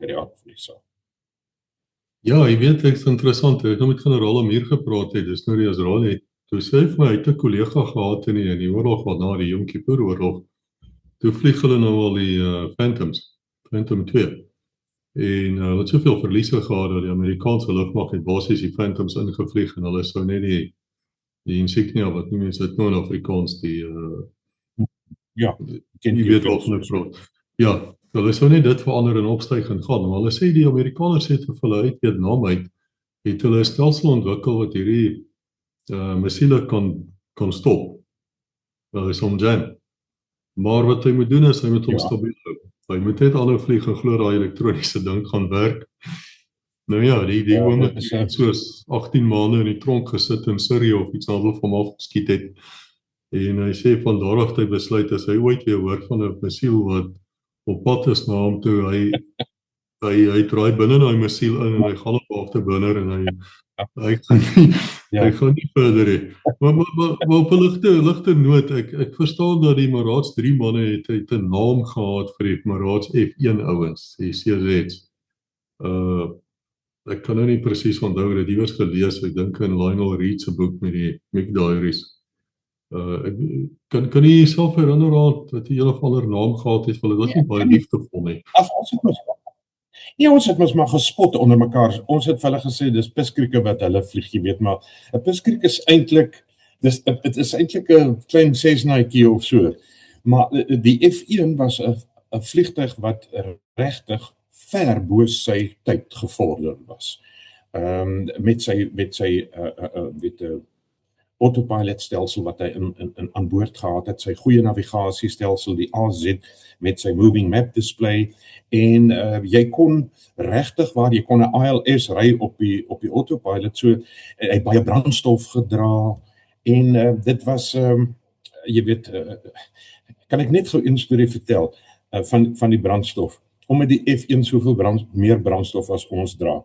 Ons kom terug van 'n sortie af in die bos, weer 2 F1's wat ons eskop, en ons kom nou hoog terug, maar ons brandstof is so min, ons moet al so 30 myl uit, moet ons begin daal, maak die krag toe, en weet jy, suig net so aan daai brandstofies wat oor is, en nou roep ons die toring, soos ek vroeër verduidelik het, en sê, jy weet, hierdie is 'n one landing only, kry maar julle vingers naby daai net daaronder, en kry die manne reg, en so daar's nou duidelik op die lug, maar nou kan ons praat, ons is nou amper by die huis, daar is duidelik op die lug is daar nou 'n ding, die 2 Mirage 3's kom nou agter mekaar in, maar hulle moet nou land, en toe ons seker so 20 myl weg is, toe roep hierdie escort lei, ek kan nie onthou wie dit was nie, roep hy die toring, en hy vra, hulle wil graag toestemming hê om bokant die Etosha panne net bietjie te gaan brandstof afbrand. Hulle is nog te swaar om te land, maar hy lieg natuurlik, jy weet, maar net om te wys. Hulle het toe Etosha panne se kant toe gedraai en daar 'n paar minute gespandeer. Maar net om vir ons te verduidelik, julle sê ons is piskrieke, maar luister, brandstof het ons baie van. Maar dit is daai wonderlike inter-eskader, jy weet, gespot en met mekaar so, maar ja, hulle was piskrieke, alhoewel ons so bitterlik graag, ek sou wat wou gee om 'n F1 met kameras te gehad het, dit sou 'n droom gewees het, maar dit was nou nie vir ons beskoor nie.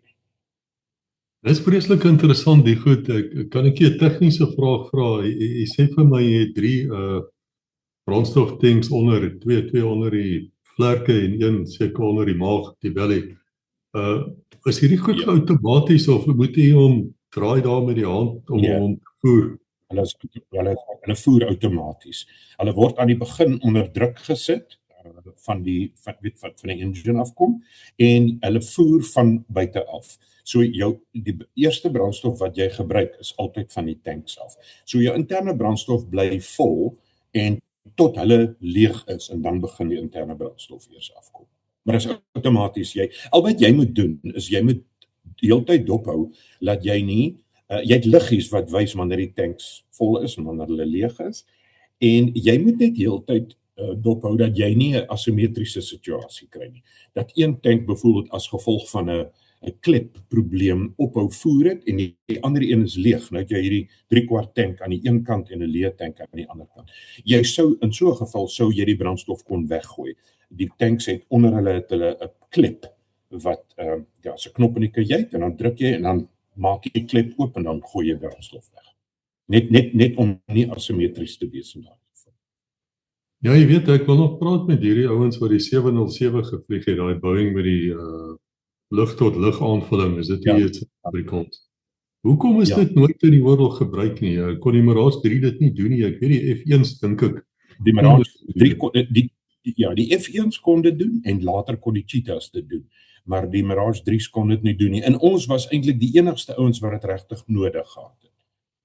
Jy weet, so die F1's het genoeg brandstof gedra vir die soort van afstande wat ons op Nou, jy sê, as jy daarna vlieg, dan is daar radiostilte al die pad. onder watter omstandighede mag jy 'n radio breek? Ek dink aan ek dink wie was dit, die fighter eis van die Battle of Britain, Douglas Bader, het in sy boek gesê dat hulle op 'n stadium opgestyg, ek dink nog saam met die Australiese skader wat hy gevlieg het.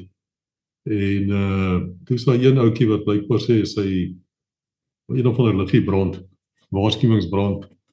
En toe het vir die derde keer sê toe die Douglas Bader gaan sê, nou wat hier moet ek omtrent doen? Gaan terug na die vliegveld. Ek kon sien, nou is die omgekrap hier hoor, en ek dink seker met rede. Maar wanneer kon jy nou die radiostilte verbreek, sonder om moeilikheid op te tel? Dit was eintlik 'n baie eenvoudige besluit, en dit was op enige stadium wanneer die missie onderbreek moet word. So, iemand het 'n noodgeval aan boord, iemand is raak geskiet, iemand moet terug gaan huis toe, daar is 'n probleem, of daar is 'n terugroep van die huis af. Die oomblik wanneer die missie nie meer voortgaan nie, kan jy radio gebruik. So, en dit gebeur dieselfde tyd. Byvoorbeeld, as ek sou inhardloop en ek tel 'n waarskuwing in my vliegtuig op wat bepaal ek moet huis toe gaan, sal ek onmiddellik praat en sê ek het 'n probleem, ek het 'n brand, ek het 'n hidroliese waarskuwing. As dit 'n kleiner ding is waarmee ek kan saamvlieg, sal ons aangaan. Maar die oomblik as die missie onderbreek moet word, dan praat jy, dan is daar nie meer radio stil. Kyk, jy sal altyd spaarsamig wees met die radio in elk geval. Jy sal nie nou 'n WhatsApp groep op die radio bevestig nie, maar jy sal sê wat moet gesê word vir die veiligheid van die formasie om hulle terug te bring. Jy sal sê wat jou probleem is, jy weet, het jy hulp nodig, moet jy klim, of moet jy stadiger vlieg, moet jy minder krag, of wat die geval ook al is. Soos byvoorbeeld tipies, as een tank sou ophou voer, dan het jy fisies nie genoeg brandstof om die missie klaar te maak. Jy weet jy moet daai brandstof weggooi en dis 'n abort. Dan sê jy weet, fuel transfer problem, return. Maar jy sal ook nou nie die hele geskiedenis op die radio vertel nie. Jy sal net sê wat nodig is. In daardie geval, as een vliegtuig moet omdraai, draai almal om, of gaan daar sê dan maar een Escort en een RZ verder? Dit sal tot 'n groot mate afhang, eerstens van waar gebeur dit. Byvoorbeeld, as dit gebeur met aanskakeling, jy skakel al twee erre aan en nou is daar 'n probleem, dan het dit al baie keer gebeur, dat die ander een met die twee Escort gaan aan met die missie. Dit is iets wat nogal dikwels gebeur het. Byvoorbeeld, of die een vliegtuig wil nie aanskakel nie, of sy hidroliese stelsel het 'n probleem, of elektrik, wat ook al, ja, dit het dikwels nie, maar dit het van tyd tot tyd gebeur. En dan is dit maklik, jy brief ook voor die tyd. As die probleem op die grond is, dan gaan die missie voort met die ouens wat oorbly. Baie belangrike ding, want daarom het die nommer 2 het in elk geval altyd presies dieselfde stel kaarte as die leier. En hy sal ook presies soos jy sal hy navigeer. So as daar op enige stadium 'n probleem kom, sê nou maar, en ek moet omdraai. En ons het besluit, as een ou moet omdraai, dus die teiken is van so 'n aard, een ou kan dit doen, maar die ander ou gaan terugdraai, dan is die ou wat oorbly klaar gegeer om aan te hou. Nee, hy hoef nie nou sy kaarte uit te kry en te kyk jy weet wat aangaan nie. So dit was 'n baie belangrike deel ook van die voorligting voordat jy vertrek, weet wanneer is dit 'n mission abort en wanneer nie. Maar tipies wanneer 'n vliegtuig 'n probleem het om by die huis te kom, dan sal dit gestop word. Soos byvoorbeeld as een oue brand in die kajuit kry, sê nou maar, dan is die missie klaar. Want hy wil jy sal hom moet Escort huis toe as hy afgaan, dat jy weet waar gaan hy af om die hulp in te roep en so. So in so 'n geval sal dit definitief 'n mission abort wees. Ek het gevind in my tyd wat ek met paar vlieëniers betrokke was, maar dit is 'n snaakse klomp mense, en ek sê dit met liefde en groot respek. In die eerste plek, ek onthou my oorlede vrou, as jy nou wil verskriklik kwaad maak, praat met haar terwyl sy die pre-flight ding doen. Sy hou net daarop in begin oor, en as jy het weer doen, gaan sy vir jou slaan, met die vuis, en sy gaan jou doodskiet op iets, sy gaan nie aan jou doen. En natuurlik, Ja. dan was daar nou die Rybyn-brigade, wat my ook nogal aan wonder het oor hulle. Maar die een ding wat my die meeste gaan nou, dit was eintlik 'n sigvleien hier. En die ou se bosbok op 'n ding gevlieg en toe nooi hy ons nou saam by die teeninsurgensie eenhede. En hy was nou 'n grapgat van nout, soos die lugmagmanne is. En ek vra vir hom, ek sê vir hom, luitenant, hoekom dra jy die handskoene? En hy sê vir my, nee, jy weet, as ek 'n bietjie begin sweet hier, is ek vergeet wat om te doen, joh. En ja, teen daai tyd is ons al klaar by die lug, so ek kon nou nie uitspring nie, maar ek het myself gedink, as jy hierdie ding crash op, as prins gaan ek iets aan jou doen, verseker, as ek oorleef. Maar eintlik is hierdie Nomex en klere wat jy dra en die handskoene is om jou te beskerm teen vlamme. Jy het nou gepraat van die jy weet, as daar brand ontstaan binne die cockpit. Ja. So jy sal nie opstyg sonder daai goed nie. Dit is baie belangrik dat jy aangetrek is soos die regulasie sê. Ja, dit is iets wat ek moet sê, wat veral in operasionele vlieg baie goeie aandag gekry het. Jy het doodseker gemaak dat jy het, alles is voorskrif. Jy sal nie byvoorbeeld swart lugmagkouse by jou vliegoorpak dra nie, want dit is 'n polyester. En as daar enige brand is, sal jy nie meer voete oor hê nie. Terwyl as jy jou regte kouse aangehad het, wol tipe kouse, hulle is wel warm, maar jy verstaan, dit is vir, jy weet, die Nomex oorpak is dieselfde, die materiaal waarvan die G-pak gemaak is ook dieselfde. Nou die handskoene het later eers ingekom, die lang Nomex handskoene wat hulle nog vandag mee vlieg. By ons in my tyd was die kort leer handskoene baie gewild. Verskriklik lekker om mee te vlieg, want jy voel, al die knoppies, voel jy kontak. Jy weet, soos in Engels sê, tactile feeling, jy kan voel waar 'n knoppie staan. Die probleem met hulle natuurlik is dat hulle het, soos jy pre-flight doen en aan die vliegtuig vat, het hulle mettertyd olierig geword. Nou, jy wil olie en 'n handskoen, 'n vlieghandskoen is behoort nie in dieselfde sin gebruik te word nie. So baie keer het die vlieghandskoene het al so geword dat jy eintlik moet 'n nuwe paar al gekry het. En ons was, ek sou sê, ons was tot 'n mate miskien so bietjie agterloosig daarmee. Want jy in hierdie handskoene kom nou al, jy weet, ek het ouens gesien, hierdie punte, die vingers kom al uit hier op die punte, maar hy dra nog daai handskoen om een of ander rede.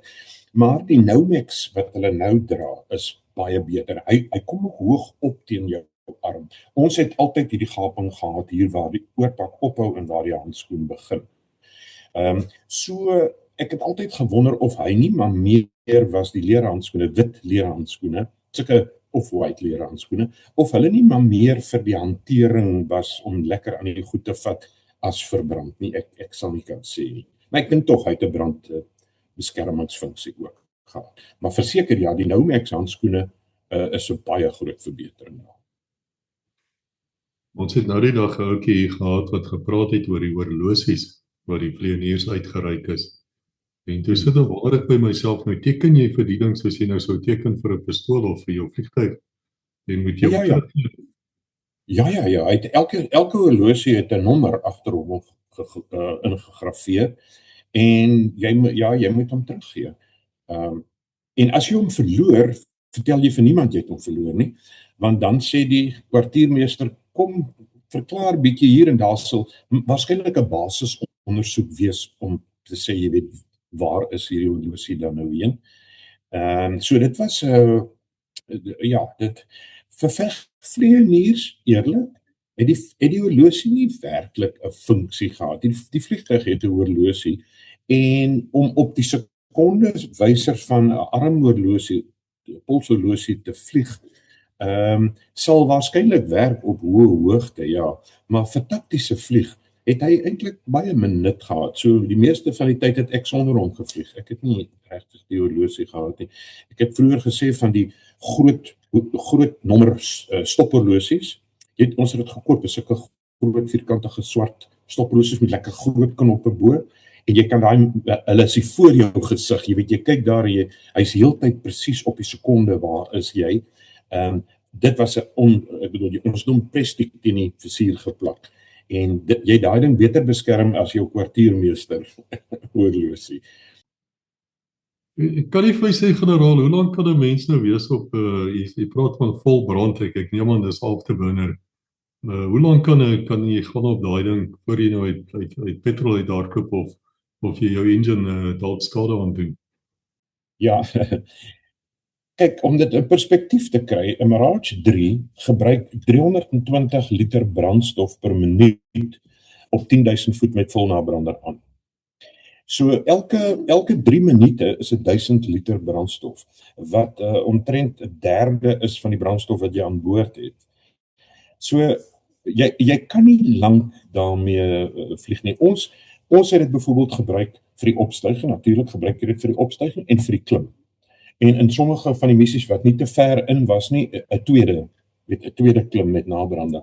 Maar is verstommend, jy het so 'n metertjie in jy het drie syfertjies. Ons het dit 'n detout genoem. So aan die begin dan stel hulle dit op met hoeveel gallon aan boord is en dan klik hy nou af met hoeveel oor is. En as die nabrander aankom, daai dingetjie, daai laaste syfers hardloop, jy kan dit nie volg nie. Dis net so 'n wit blur soos wat hy hardloop met nabrander aan. So jy kan enkele minute met vol nabrander. Lank voor jy 'n fisiese vliegtuigbeperking sal hê met, jy weet, hoe lank mag die nabrander aankom. Die nabrander kan basies brand tot jou brandstof op is. Maar jou brandstof sal van die begin af 'n groot probleem wees met hoe lank jy kan. Weereens, die F1's kan dit natuurlik langer doen. En in 'n luggeveg, die ou wat dit die langste kan doen, hy het 'n goeie kans, want die ander ou moet op 'n stadium huis toe gaan, en as jy nou nog brandstof oor het om te jag, dan raak dit 'n prettige situasie. Ja, dis baie interessant dat jy dit noem, want ons het met Kobus Turin gepraat, en het blyk my, as jy CSZ op enigiets met 'n ander vliegtuig gemik en raak kom, dan drop hulle daai ekstra tanks van hulle onmiddellik. So my vraag aan jy is, hoe moeilik is dit om daai goed te drop? Kan jy dit per accidentally doen? Kan jy dit doen per toeval wat jy nie eintlik wou doen nie? Jy het 2 skakelaars by mekaar. Die een is 'n drop tank skakelaar, en die ander ene is om van die brandstof ontslae te raak, om daai kleppe oop te maak. So ek sou dink, ek sou raai, in 'n noodgeval is dit seker moontlik om deur mekaar te raak met die 2, maar hulle is beskerm met 'n klappie wat jy moet optel. So om veel te damp en om die tanks weg te gooi is ek bedoel, dit kan gebeur, maar dit sou eintlik al vreemd gewees het as jy sal die klappie moet oplig en dan die knoppie druk, en daar staan duidelik, jy weet, jettison om die tanks af te kry. So, maar dit is baie maklik. As die oomblik kom, dan druk jy die knoppie en tanks word losgeskiet en dan is jy vry van hulle. Daar is verskillende maniere hoe hulle die tanks aansit. Sommige van hierdie tanks, veral die kleiner tanks, word fisies aan die vliegtuig vasgebou. En jy kan hom nie weggooi nie. Hy is maar daar. Maar dit is 'n supersoniese tank, hy is maklik om mee te vlieg. Die vliegtuig het geen beperkings ook ekstra omdat hy tanks dra wanneer jy daai tanks aan het nie. Maar die groter tanks soos wat ons gedra het, is hulle word aan 'n pylon gedra. So daar's 2 van hierdie massiewe pylons onder die vlerk dis dieselfde pylons wat bomme sou dra. En dan het hy 'n pyp wat nou inkom en dan koppel hulle hom daar en hy kloue wat die tank vashou. En daarin sit ook 'n pirotechniese eenheid wat die tank afskiet wanneer jy weet wanneer hy moet gaan. Want jou gevaar is natuurlik, jy weet, dat een kom af en een kom nie af nie. Jy weet, as jy afskiet, laat al 2 nie gelyktydig saam wegkom nie. Dit kan lastig wees. Sover ek weet, ek praat onder korreksie, maar ek weet nie van enige geval waar Mirage tanks moes gelos het, afgegooi het. Ek is nie seker of die F1s met Johan Renken hulle dalk maar ook dalk nie gedink dis nodig nie. Want as die tank leeg is, jy weet, dan is daar eintlik nie 'n rede om van hom ontslae te raak nie, kan hom net sowel hou. Behalwe as jy nou regtig waar in die nood is, dan sal jy hulle afgooi. Maar hulle kom maklik af, jy druk die knoppie en hulle is weg. Maar weet jy dit as die vlieënier is, daar skud die vliegtuig of gaan hy op of doen hy iets snaaks? As As wat? tanks As hy as die tanks loskom en dit val af, sal hy as Ja, vlieënier jy sal soos wanneer jy 'n bom gooi, jy sal daai doef hoor. Hy het so soos die pirotechniese eenheid hom wegskiet. So, jy kan hoor, kom hy los van die vliegtuig af. Ja, jy sal dit hoor. En jy kan, in 'n Mirage 3 kan jy die punte van die tank sien. Hulle steek by die vlerk uit. So jy kan kyk of al twee weg is, as jy nie seker is. Jy sal hulle kan sien. Dit lyk vir my asof die meeste van die missies wat jy vlieg vir die rekkie vlugte is in die dag. Is dit as gevolg van tegnologies dat die goed nie werk in die aand, die kameras? Dis 'n goeie vraag, ja. Al ons missies was in die dag, as gevolg van die feit dat dit normale film was.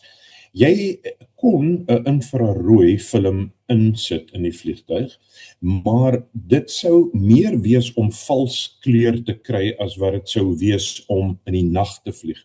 So hulle het saam met die vliegtuie het hulle 'n nagsig toestel gekoop wat die vliegtuig gedra het, die sogenaamde Cyclops stelsel. Dit was 'n infrarooi aftaster.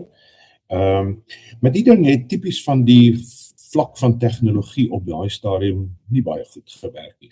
Soveel so dat al stel jy jou nou bloot aan hierdie gevaar om met hierdie ding nou te gaan vlieg in die nag, die resultate wat terugkom is van so 'n aard dat dit waarskynlik nie die risiko van die uitvlug die moeite werd gemaak het nie.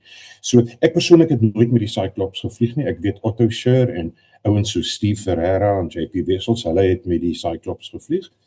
Maar ek dink dit was maar meer vir toets en opleiding en eksperimenteer om te kyk wat moontlik is. En hy was nooit in operasionele gebruik nie. So ja, die missies was in die dag. Ek was nou onlangs, wel dis nou meer as 'n jaar gelede was ek in Pretoria, want jy weet ons bly hier in Thailand. En toe was ek bevoorreg om uit te kom daar by Swartkop, by die Agmag Museum.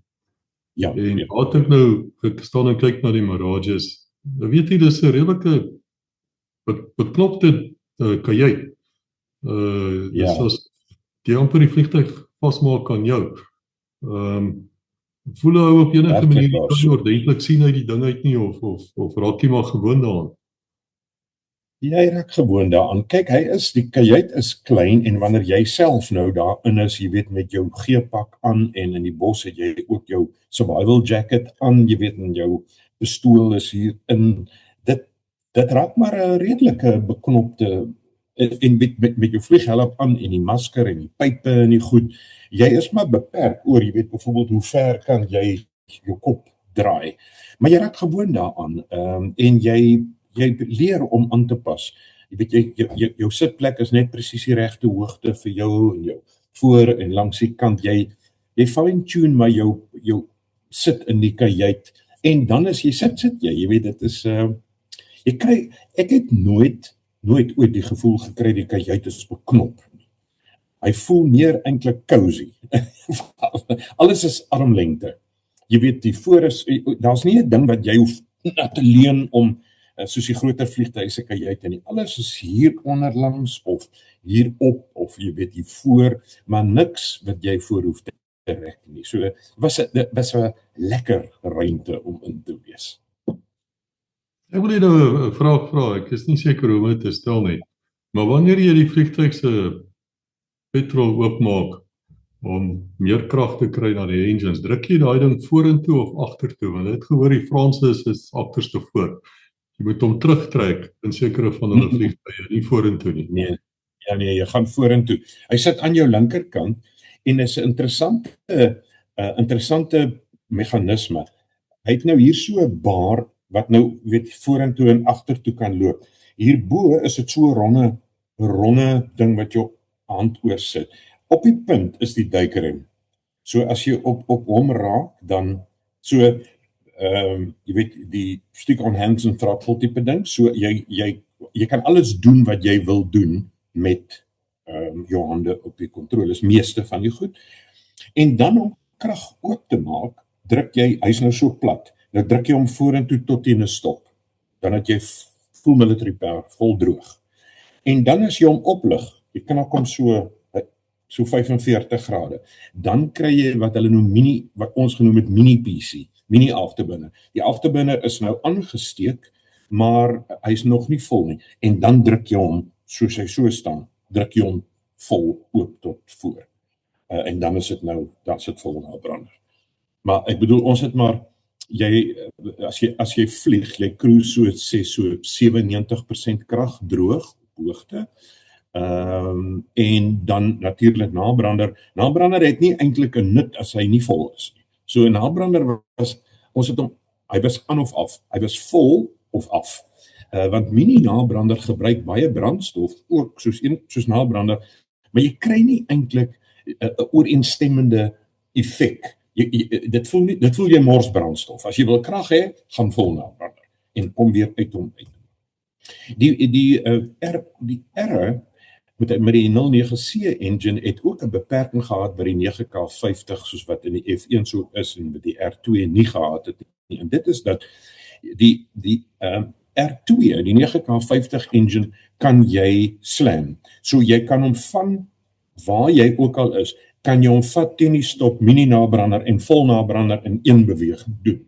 Hy sal self dit reguleer wanneer is die uitlaattemperatuur, jy weet, hoog genoeg voordat hy die ding aansteek. Andersins is jou gevaar dat hy pomp hierdie geweldige klomp brandstof agterin, maar hy steek dit nog nie aan nie. En dan wanneer dit aansteek, dat jy hierdie gevaar van 'n ontploffing. So wat jy in die R moet doen, jy moet krag oopmaak, en dan moet jy kyk, 650 grade Celsius. En eers as jou jetpipe temperature, JPT 650 is, dan kan jy die nabrander aansteek. En jy steek ook die mini nabrander aan, maak seker die nabrander is aan daai half sekond en dan gaan jy vol nabrander. Terwyl as ek sê die 9K50 het nie daai beperking, jy kan hom maak hom oop en hy sal soos die temperatuur opkom, sal hy self die fases van die nabrander aansteek.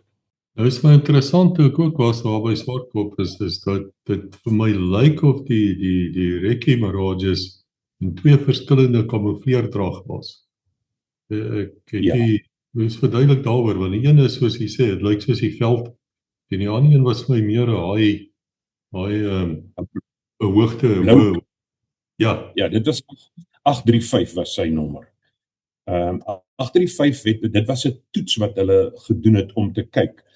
Die rede daarvoor was dat wat baie kenmerkend was van die Angolese platteland waar ons nou gevlieg het, is dat hy is van die baie vure en rook wat daar is en jy kry baie keer kry jy 'n inversie waar die rook styg nie op nie, alles lê net so op 'n paar 100 voet of op 1000 voet of so. As jy daar deurklim, dan is dit helder bo, maar onder is dit smoggy en so aan. En die gedagte was dat omdat die F1 CZ's in daai blouerige grys kleur gedoen is, het hulle gedink, maar hoekom toets ons nie? Ons verf 1 R in daai kleur. En dan kyk ons net, is dit nie beter met die MiGs nou ook daar om hom liewer in 'n lig tot lig kleur te hê, want op die grond gaan niemand jou anyway onderskep nie, hulle gaan jou wil bo onderskep. En daar is dit dalk beter, veral as baie duinserig is, om die air-to-air kleur te hê. Maar dit het nooit pos gevat nie, en die ander het maar aan die kamoufleer skema gebly. Ja, ek weet die Kubaanse pioniers aan die ander kant met die MiGs het net so gekla oor hierdie rook. Baie gewees om te navigeer. Ek dink nie hulle kon baie goed navigeer nie. Dit is van my persoonlike opinie. Dit is seker alright. weet jy, ek kan hier nog besig hou vir nog 2-3 ure, maar ek dink die kinders stories is op raak pad, op. hulle is seker al daar. Maar dit was vreeslik interessant. Ek moet u bedank generaal en altyd welkom om terug te kom. Ek weet u was Baie later dankie. stadium betrokke met die cheetah, ons gevra weer daarvan as ons mag. Want dit is een van die groot ifs wat kon gebeur het. Ek persoonlik dink die cheetah sou die MiG-23 kon aanvat en ek baseer dit op iets wat gebeur het toe hulle wel, sover my kennis strek, die Amerikaanse F-15 Strike Eagle en ook die F-16B van die Belgiese lugmag aangevat het. En Ek dink die groot tekortkoming was nie die lugraam nie, of sy krag nie. Die groot tekortkoming daar was die missiel. As ons daai tyd 'n vooraansig missiel gehad het, het die hele Suid-Angola vol MiG-23 onderdele gelê, glo vir my. Of selfs net 'n beter agtersektor missiel. Maar weet die V3C waarmee ons gevlieg het, dit was 'n missiel uit 'n vorige generasie, kort afstand, stadig in missielterme, baie kieskeurig oor presies waar relatief tot die ander vliegtuig jy moet wees. Jy moes 'n goeie agter die 3-uur-9 lyn wees en die hoek, jy weet, moet die tempo waarteen die hoek vergroot of verklein, dit is hy het so 'n nou envelope gehad waarin jy hom moes skiet, dat dit byna onmoontlik was. As jy nou kyk die goed wat vandag vlieg, dink soos 'n IRIS-T byvoorbeeld.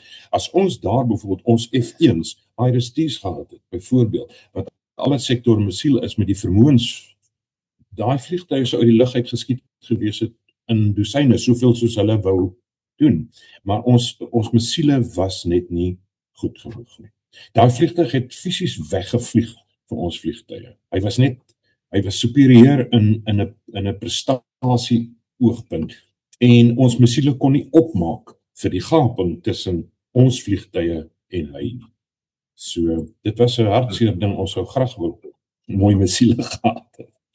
ja, dit was die dag van die sanksies. Ek onthou, dis presies wat Kobus Perino hulle sê, die MiG diaries. Hulle sê hulle sou draai na die MiGs, hulle sou hulle tanks drop. Jy weet, en hulle sou engage, maar jou probleem is waar die MiG wel van gesig tot gesig kan skiet op jou, maar die Suid-Afrikaners op 'n manier agterom kom. En dan maak hy sy petrol oop en hy vlieg eenvoudig onderlaai, want hy is verskriklik vinnig. Maar dis interessant, hier Hy is laat jou net ja.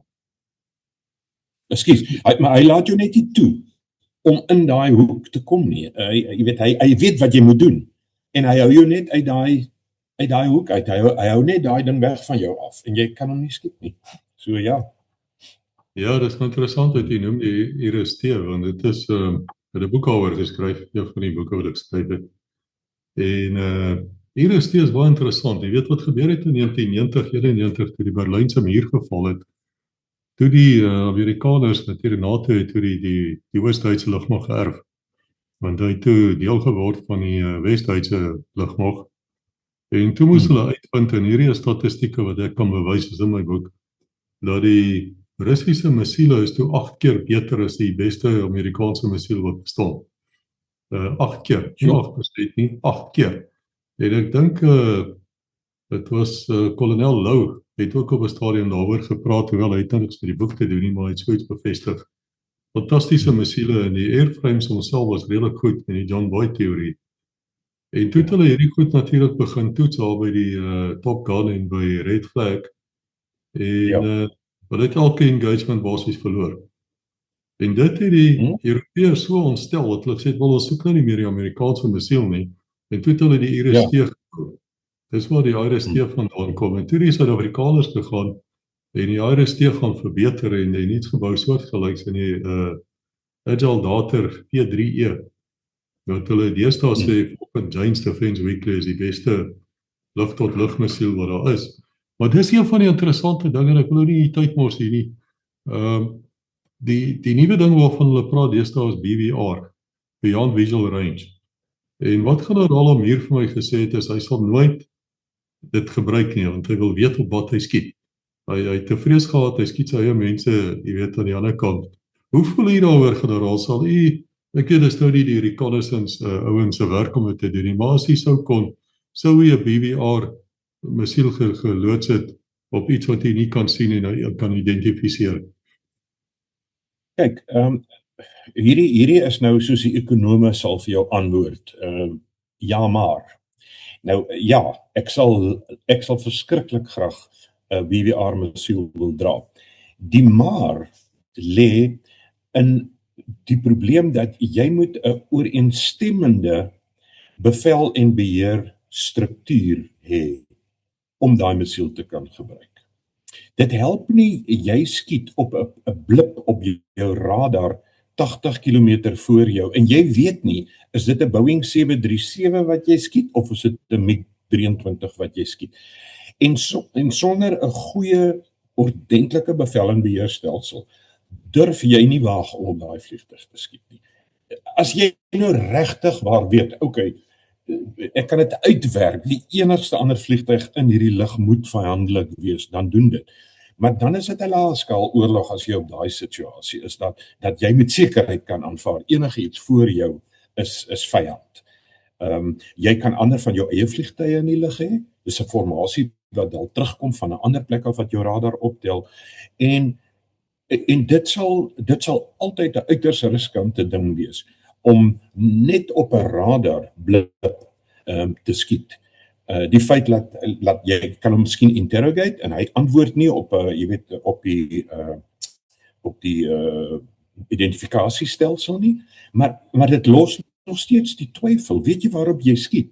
En ek dink nie dit is 'n besluit wat jy vir die vlieënier moet gee nie. Daai is 'n institusionele besluit wat jy maak.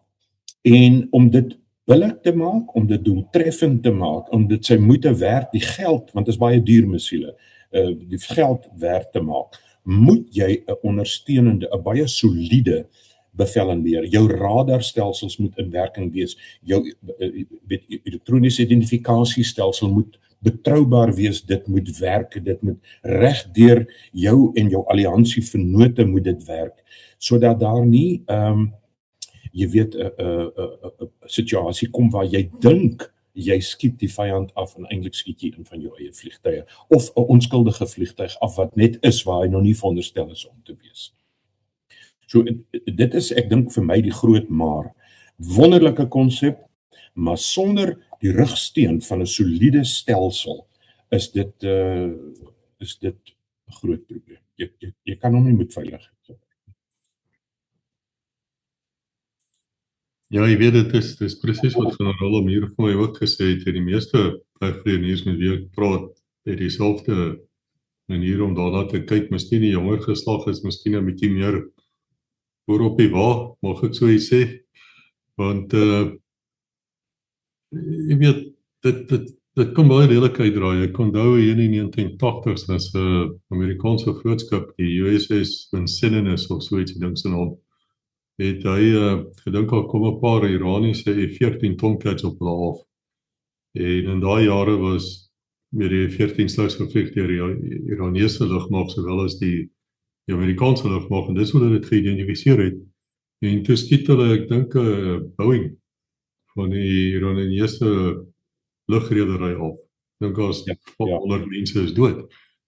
So dis baie groot besluit wat die vlieënier moet neem in daai oomblik. Dis werklik waar, is nie maklik nie. Dis groot verantwoordelikheid.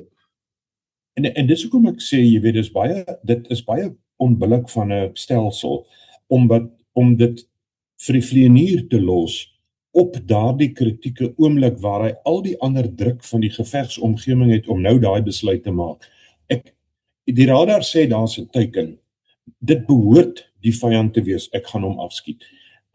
Jy behoort dit nie aan jou vlieëniers te doen om so 'n besluit vir hom te los of vir haar te los, wees daar, net op grond van een enkele, jy moet verskillende bevestigings hê dat dit vyandige vliegtuig is. En dan raak BVR natuurlik wonderlik. Jy sien hom nie eers, hy sien jou nie en nou gaan hy. Ja, wonderlik. Ja manne, moet vir julle sê, ons gaan vir ewig iets wat in praat, so generaal, ek moet vir julle tot sien sê, nou andersins gaan ons nooit ophou nie. Weer eens 1000 dankie dat jy hierheen gekom het. Ons waardeer Dit is werk wat jy goed. inset en wanneer as jy 'n vrae het, los dit net hieronder. Ek soek die generaal so ons kan antwoord. Baie dankie vir die diens ook. En soos ons altyd sê, kom praat met my manne. Onthou die dag as jy nou slaap en jy's nie meer met ons nie, is daar geen manier hoe jou stories gaan uitkom nie. Ons wil nie hê die vyande moet dink jy was 'n kriminele ouetjie nie. Ons is nie hierdie mense nie, regtig. Ons is goeie mense, opgevoede mense. Ek onthou gebed elke oggend en selfs voor 'n missie. Snaaks genoeg die Amerikaanse vlieëniers ook, die paar wat ek nou geken het, ook vir my gesê, nee, as hulle daai free flight doen, hulle is confident, hulle vra tog vir hulp, net om seker te maak hulle doen die Ja, absoluut. Dat is 'n standaard ding gewees, ja. Nee, dit is so. Ja. Nou lekker om jou te gesels, Koos, en baie sterkte met die wonderlike werk wat jy doen om al hierdie stories wat ons dan nog nie dink sulke wonderlike stories is nie, maar al hierdie stories by een plek bymekaar te kry. Ons is baie dankbaar vir julle ouens. Wanneer laat die Here julle seën tot Dankie. ons mekaar weer ontmoet. Ja. Totsiens. Baie dankie, Koos, dieselfde vir jou en 'n geseënde Paasfees ook vir julle. Totsiens.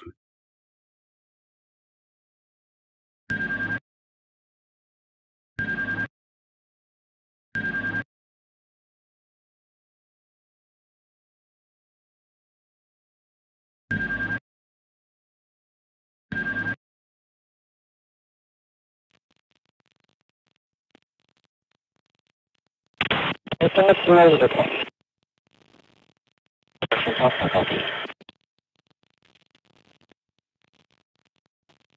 Is this right?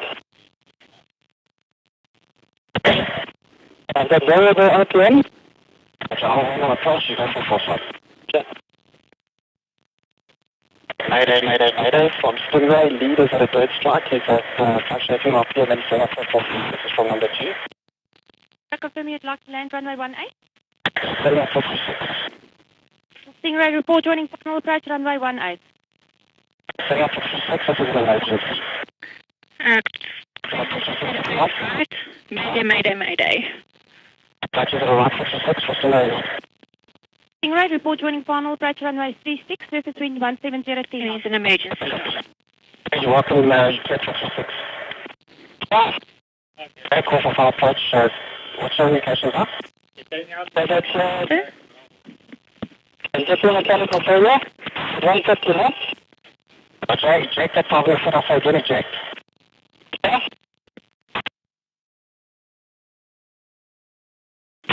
That's from cruising going to eject. 152 power. Big cruiser.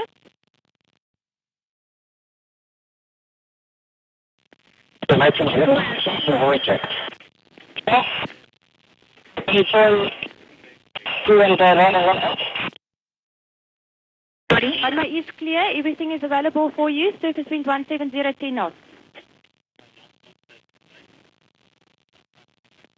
I was happy to make it, but because usual engines getting out. Okay, still need to check them. Okay. Stingray.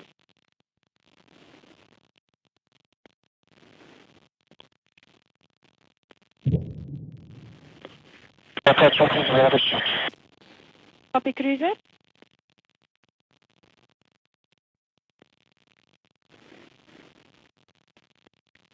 Okay, cruiser be advised, do not land now. There's 5 vehicles on the runway. It's like over land. It's touching the ground now. Thank you for watching. Please like, subscribe, and ring the bell to receive notifications.